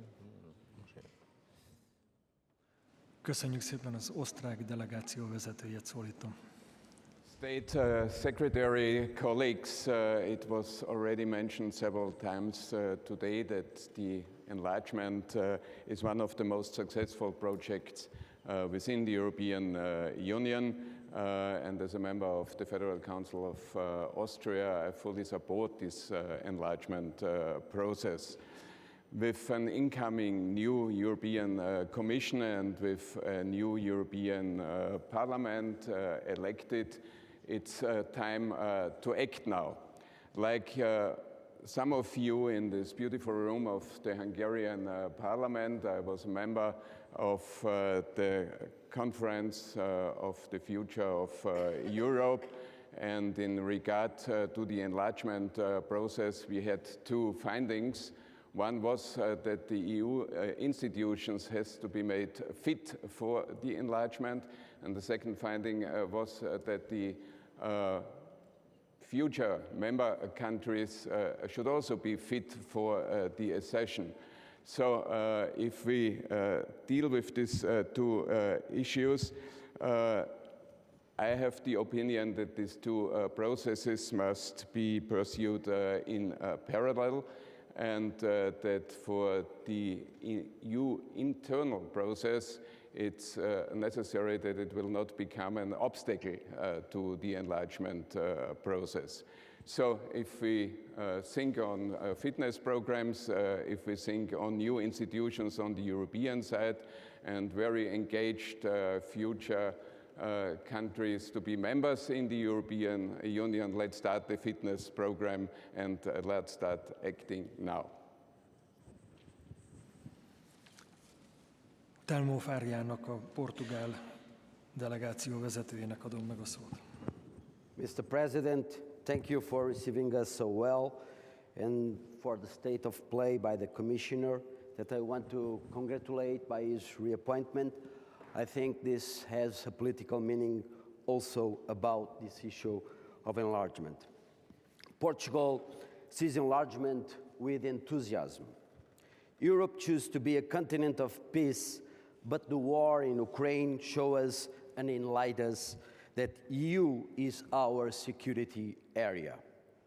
Bringing European Union values further and far away will keep us more safe. I'd like to address two questions. To this presidency, what is the deadline for the new dynamics of enlargement? This process can be lengthy and unpredictable, marked by demands of external and internal reforms, but also by bilateral disputes that can delay negotiations. Second, going this presidency support a strategy with internal or institutional reforms like the previous process of enlargement with 10 candidates at once, like in 2004, or give support to a kind of a regatta system where all countries start at the same point but arrive in different periods. Thank you. Köszönöm szépen. A szerb delegáció vezetőjének, Kovács Elvírának adom meg a szót. Thank you, distinguished chair, dear colleagues. As representative of Serbia National Assembly, but Hungarian from Vojvodina, I would like to deliver this speech in Hungarian. So you would need your headphones. Egyértelmű, hogy a bővítéspolitika rendkívül fontos. És minden, amit elhangzott a kollégák részéről, nagy köszönet jár érte azon országok részéről, amelyek tagjelöltek. Többen említették itt Tesszalonikit. Többen említették a Nyugat-Balkánt. Szomorú, hogy a bővítéspolitika azért került újra napirendre, mert kitört a háború. De ugyanakkor ez, amiről itt beszélünk, tehát, hogy érdemeken alapuló, merit-based Szerbia esetében nem érvényes. 2,5 éve Szerbiával nem nyílt meg egyetlen egy tárgyalási fejezet sem, egyetlen egy klaszter sem, világos, hogy politikai döntés miatt. De emlékeztetni szeretnék mindenkit, hogy valóban az volt a terv, hogy minden évben lesz kormányközi konferencia. Aztán kitört a Covid, különböző problémák és krízisek miatt nem került erre sor, és Szerbia valahogyan elfelejtődött. Utoljára az alkotmánymódosítás után volt fejezetnyitás, ezért remélem, és köszönöm szépen Várhelyi Olivér biztos úrnak is azt, hogy parlamenti szinten is igyekezni fogunk arra, hogy mindannyian, nem csak egyes, köszönjük szépen, baráti országok, például Olaszország és mások, de mindannyian meg fogják hallgatni Szerbia oldalát is, és megpróbálják legalább megérteni az álláspontunkat. Thank you for your attention. Nagyon szépen köszönjük. Kaja Türk úr következik, a török delegáció vezetője. Thank you, Mr. Chair. Indeed, with the war in Ukraine, EU has started historical steps towards the enlargement policy. Especially the decision to start negotiation with Bosnia-Herzegovina and the official negotiations with Ukraine and Moldova are significant steps.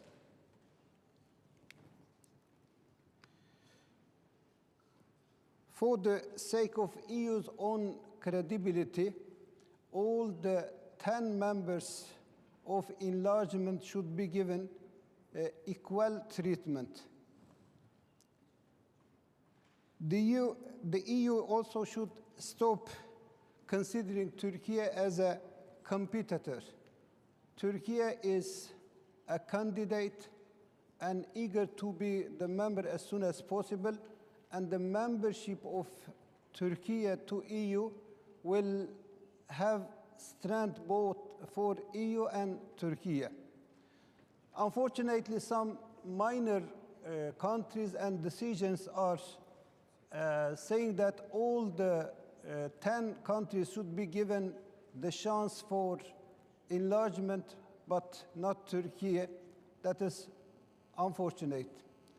At the same time,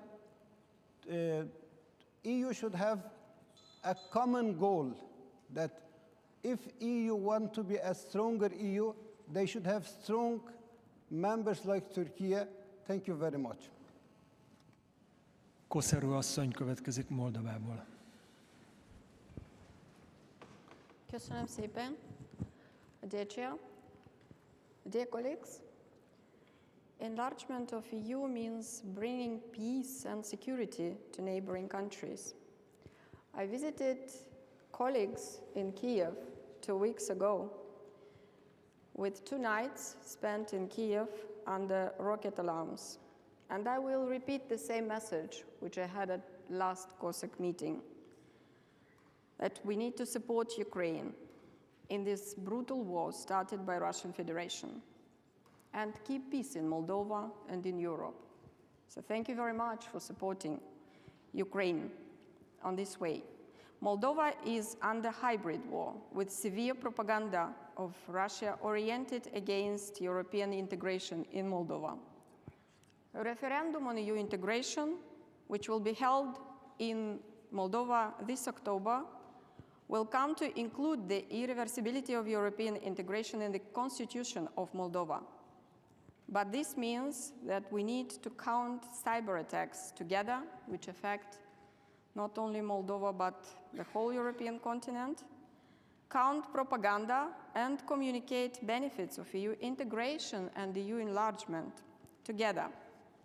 Approximation of legislation, implementation of new legislation, implementation of economic growth plan and energy resilience sector is a homework to be done for the next years with rapid access to EU funds. So let us work together on these for a stronger Europe. And thank you very much for supporting Moldova and Ukraine. Thank you very much. Köszönöm szépen. Klimpus Cincadze asszonyt szólítom Ukrajnából.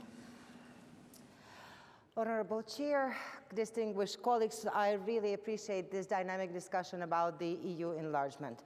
We in Ukraine are very much welcoming the reinvigoration of the whole enlargement policy, both towards the Western Balkans and also towards the Eastern European countries like Ukraine and Moldova, and hopefully as well Georgia. We are also grateful that you decided to open the negotiations with Ukraine already on June 25 this year, and appreciate the Hungarian constructive position at that point. But I have to underline here that we are very worried and concerned about very disturbing statements that were made by Prime Minister Orban on Saturday, because he mentioned in his speech that Ukraine will never become the EU and NATO member because the EU will not have enough money for that. I want to remind you, colleagues, that it was the Russian Federation back in 2014 when it started this war that decided that it wants to have an upper hand on the Ukrainian sovereign decision to move on the European path. And I don't think that we have to play along with the Kremlin narrative again. And Ukraine is not a beggar. With Ukraine inside the EU, you will become much stronger. The EU geopolitically and geoeconomically will be a much more serious player. So moreover, Ukraine is interested to being a strong and capable player inside the EU, and that's why, while bleeding, while fighting against the Russian aggression, we are continuing on the reform agenda in Ukraine to be able to ensure that our people are benefiting from this and that we are meeting the conditionalities of the EU membership. I think all of this is in our common interest. We will become stronger, more prosperous, more secure together. Thank you.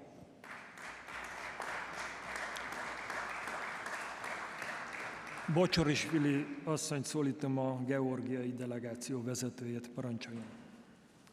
Thank you, Mr. Chairman. Dear colleagues, we all agree that enlargement of the European Union is the only right response to the challenges we face today. Achieving this goal requires proper understanding of new geopolitical reality and dedication to the European idea.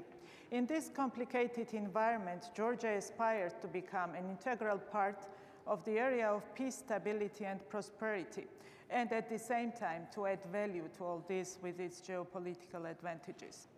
Even one look at the map is enough to realize how many delicate issues we need to discuss together in order to reach the final goal. It is impossible to ignore the circumstances under which we are fighting to ensure stability in Georgia and to achieve undeniable success. Ongoing Russian occupation and its illegal military presence in two regions of Georgia, no security umbrella, and increased threats to peace and security requires our extraordinary efforts to ensure political stability in Georgia and economic development so that EU membership does not remain a distant dream for Georgian citizens, but to become a reality in the nearest future. Georgia has been a candidate country for the European Union since December last year, and we are grateful for this decision of the European Council and your support. But unlike other candidate countries, we are still waiting for the decision of the European Union regarding the opening of the negotiation process. We need to take first step without any delay and start discussions on important issues for our mutual benefits and for the success of European integration and European enlargement, which is essential for European security and prosperity. Thank you. Zdravskovski urat szólítom, az Észak-Macedón delegáció vezetőjét, parancsoljon. Dear colleagues, ladies and gentlemen, I will begin with a phrase from Roma Declaration. The European Union started as a dream of few, it became a hope of many. Today, we can say that the Union, which was a dream, has grown into a hope and will be a reality for us only if it remains true to its essence, Europeanization, as a process of metamorphosis of Europe. In this context, I will add that the enlargement is one of the most powerful instruments of EU policy. It serves EU strategic interests in stability, security, and conflict prevention. We, as a countries of Western Balkans, have an obligation to make sustainable and essential reforms, because for us there is no other alternative than full membership in the European Union. I would like to thank Hungary for continuous support of our country, but please give us a chance and real essential support. First to reach Copenhagen and Maastricht criteria, not only declarative as it was until now. Thank you for your attention. Krasniqi asszony következik, Koszovó delegációjának vezetője, parancsoljon. Thanks, Chair. Dear MPs, regarding the EU explanation towards the Western Balkans, we are hopeful that the President Ursula von der Leyen's second term will open a new chapter for Kosovo and entire the region. President von der Leyen has pledged that completing the EU with our region is moral, political, and geostrategic imperative. This hope that mainly derives from anticipated investment and reforms under the growth plan for the Western Balkans. However, the EU has often applied double standards in its approach to Kosovo compared to other countries. Kosovo has been subjected to EU measures for nearly a year following a Serbian terrorist aggression in northern Kosovo. While the terrorist responsible for killing a Kosovo policeman remains still at large in Serbia. Therefore, there should be increased pressure on Serbia to extradite the terrorist and resume dialogue with Kosovo to normalize neighbor relations. This year, the EU made a determined decision for Kosovo and its citizens by allowing movement with the Schengen area with documents issued by parallel Serbian structures in Kosovo. This decision contradicts the progress that Kosovo has achieved over many years and affects the disintegration of the Serbs in Kosovo. Today, like never before, Kosovo urgently needs the lift of measures imposed by the European Union. The Republic of Kosovo is multi-ethnic, society, democratically governed, and fully committed to EU and NATO integration. Kosovo fully accepts and supports the EU integration and also supports the Ukraine. Thank you. A szerb delegáció tagja Milan Radin következik. Parancsoljon. I would like to thank you, Mr. Chairman, for the opportunity to speak to the colleagues here in Budapest. I'm really glad that from many of you I heard about merit-based process in the accession process of the Western Balkans countries. I would like to reiterate what my colleague and fellow Ms. Kovac said, that I hope that that means that we are looking to opening Cluster 3, which was green-lighted by the EU Commission more than 3 years ago. So that would be a nice and welcome change. Also, when we are talking about merit-based process in the Western Balkans especially, I would like to remind you that the agreement about the association of Serb municipalities in Kosovo and Metohija region was signed in Brussels more than 11 years ago. It was signed by EU as well, and EU is guarantor of that process. And association of Serbian municipalities will be the only thing which would stop the current creeping ethnic cleansing which is going on in Kosovo and Metohija region. So we hope that EU will stick to its guns on this one. I would like also to remind you that Serbia is fully committed to the nearshoring and new supply chains of the EU, that we are working together with our European partners and friends on this, and that we are fully strategically embracing European Union with this one. Also, I would like to ask one thing of you. Please remember that although countries which are in a accession process are not full members of the EU, of course, we would like at least to be treated different than the third countries, which can be seen mostly in the CBAM and similar initiatives. Thank you very much. Subotić úr következik, Montenegro delegáció vezetője. Parancsoljon. Dear Chairman, dear members of Presiding Committee, dear colleagues, again, I would like to thank you for putting the enlargement so high on your agenda and your priorities list, as well as to thank you for the growth plan that's going to be instituted for the Western Balkan countries. I'm here from Montenegro to tell you from a country that's made big strides towards its EU membership, which all culminated in June by receiving a positive EBAR, positive interim benchmark assessment report, which was the first for us and first for the EU Commission. This only gave us more wind into our back, and we're following our European agenda, and we really hope to be the next member country. I'm here just to send you a good message from the Montenegrin Parliament and tell you that the EU enlargement is the highest point of our political agenda in Montenegro and a point of consensus of all political parties. Once being said, it's always good to remind you of the percentages. 80% of the population in Montenegro and 100% of the deputies in the national parliament support the idea of EU enlargement, and this is a wonderful message I can share with all of you. I would like to use this time to congratulate our Eastern partners also. Some of them opened the negotiations, some of them got the status of the candidate countries, and we really hope to see Western Balkans and the rest of the Europe being a part of this large and beautiful EU family. Thank you so much. Köszönöm szépen. A török delegáció tagja, Karayel úr következik, parancsoljon. Thank you, Chair. The EU accession process continues to be a strategic priority for Turkey. We are ready to work for enhancing our relations, but we need meaningful and concrete steps to pave the way for advancing our relations.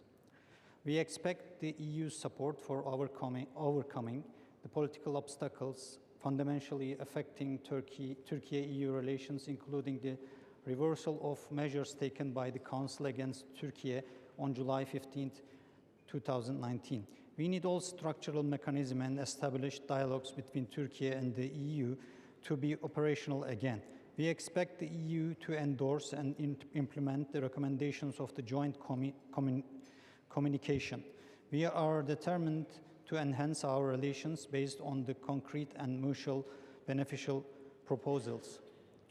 We stand ready to work with the EU based on the following points: the resumption of the Accession Council and Accession Committee and the high-level dialogue on politics, economy, energy and transport, which we note with satisfaction is already included in the Hungarian presidency program. Starting the formal negotiations for the update of the customs union. We also count on Hungary in this regard. We believe that the Hungarian presidency of the Council of the EU will be positive for Turkey-EU relations.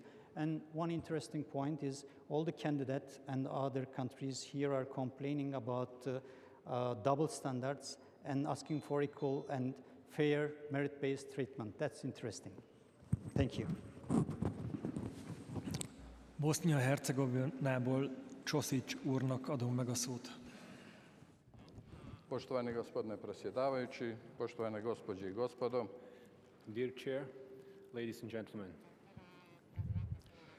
Mislim da je dobro da na ovom sastanku razgovaramo o statusu i budućnosti zemalja Zapadnog Balkana, to jest istočnog susjedstva Europske unije. It's important to discuss at this meeting the future and the status of the Western Balkans and the Eastern neighborhood countries. Jer ovo pitanje nije važno samo za zemlje regije, nego uvjeren sam isto tako da je važno za stabilnost i sigurnost cijelog europskog kontinenta.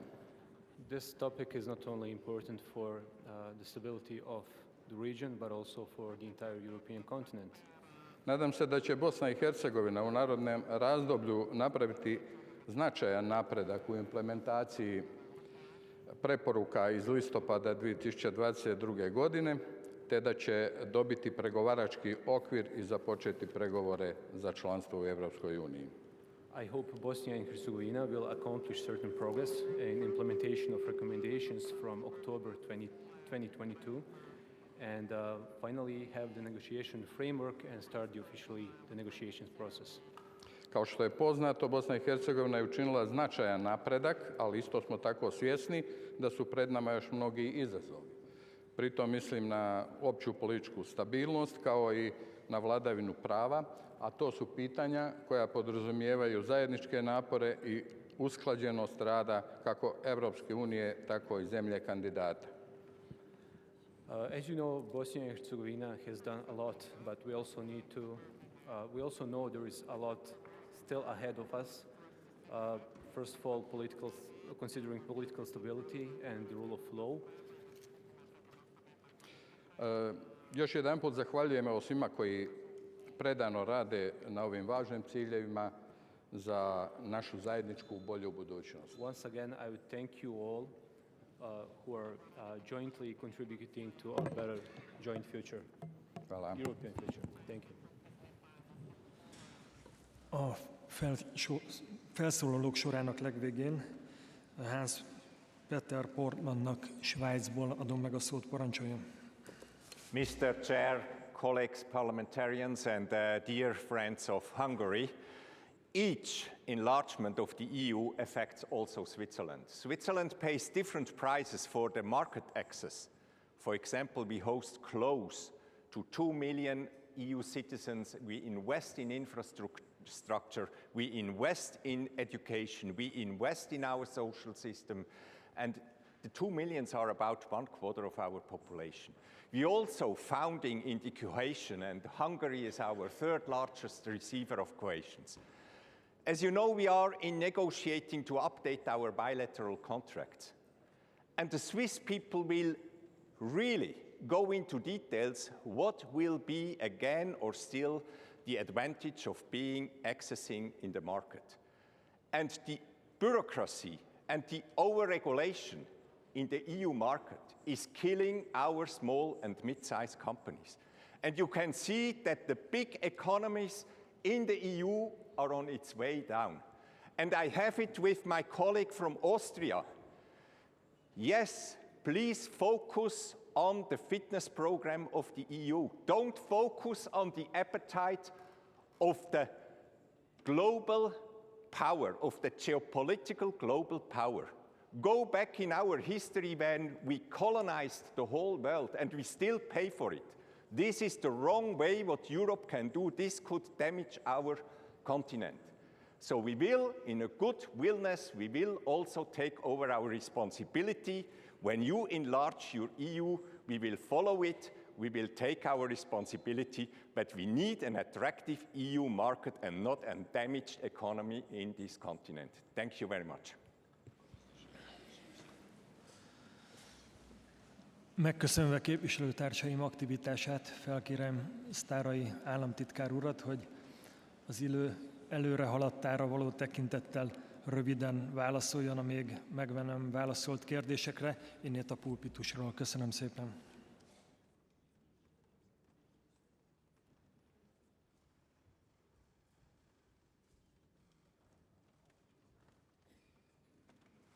Well, thank you very much. I know it's not very popular to be the last obstacle between you and lunchtime, but I will try to be very short and crispy. There were so many things introduced into this exchange of views. They are all relevant. I don't have the time to cover everything, but I would like to react to some of these because they are really important for us too.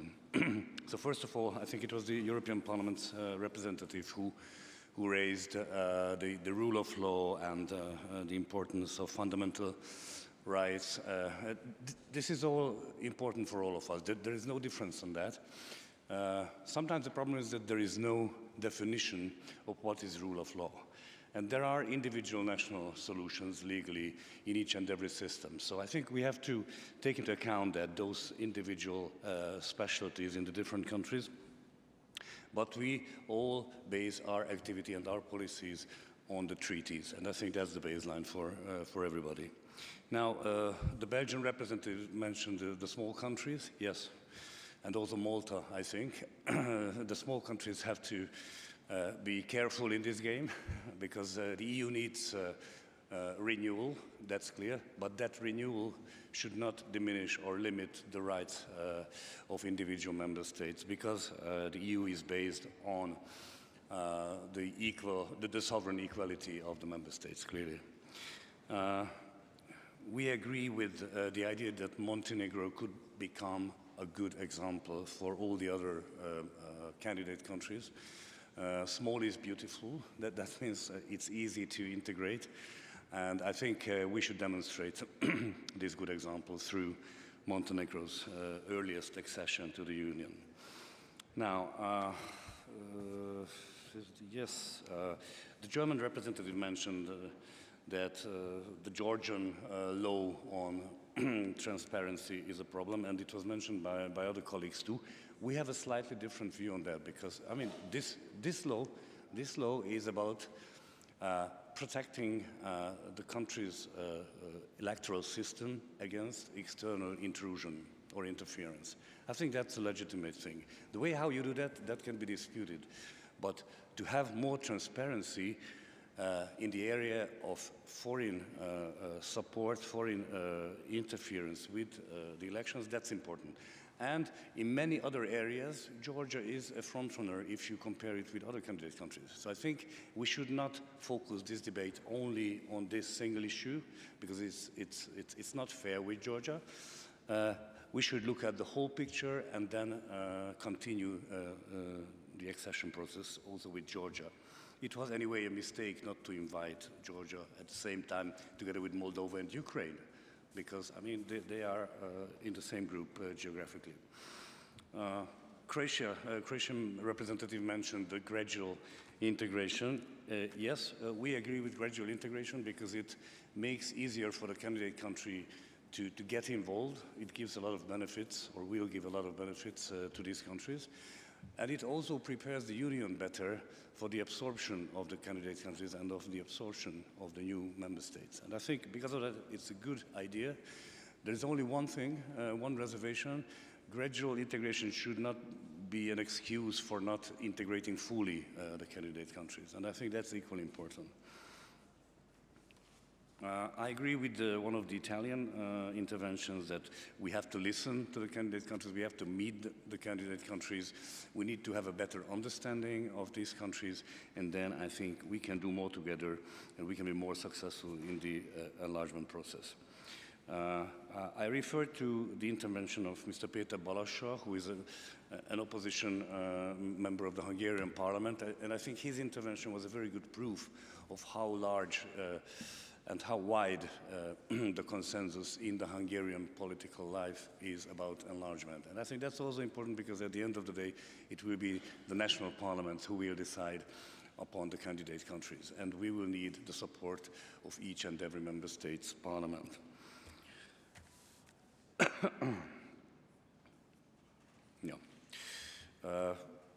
Elvira Kovács from Serbia, Hungarian minority politician, welcome. And I agree that it's a paradox situation that we have been arguing for a geopolitical approach on enlargement for 20 years. Not too many listen to us, actually. And then it is the war in Ukraine, the aggression of Russia against Ukraine, that triggered a new geopolitical approach and made enlargement a new priority.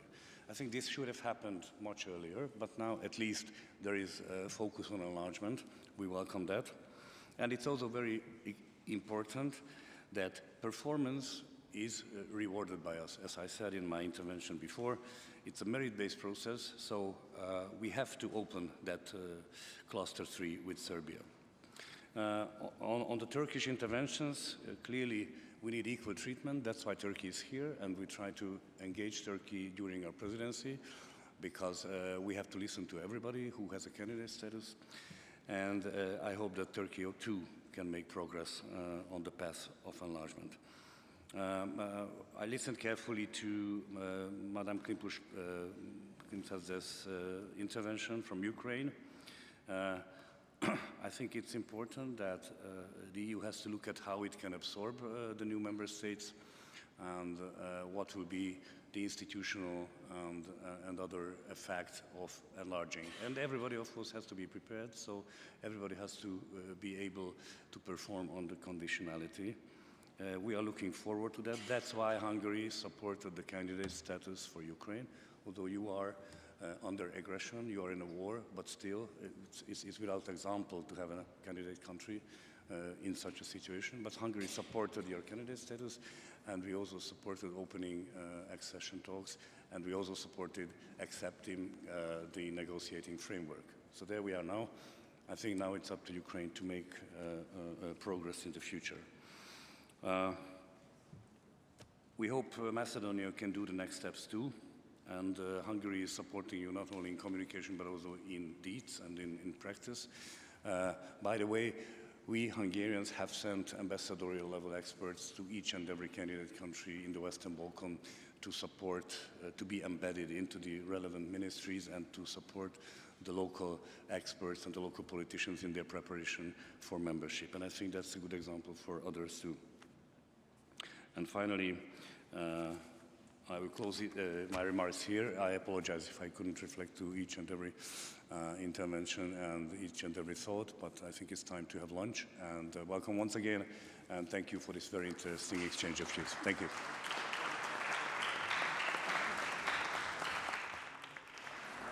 Tisztelt Hölgyeim és Uraim, kedves kollégák! A mai tanácskozásunk végéhez közeledünk. A mai ülésünk napirendjére az Európai Unió jövőjét meghatározó kérdések közül tettünk fel néhányat. Az elnökségi prioritások sarokköve az EU versenyképessége és a belső piacnak a megváltozó világrendhez való alkalmazkodása. Az EU és a kontinens jövője szempontjából pedig máig befejezetlen ügy az EU bővítése.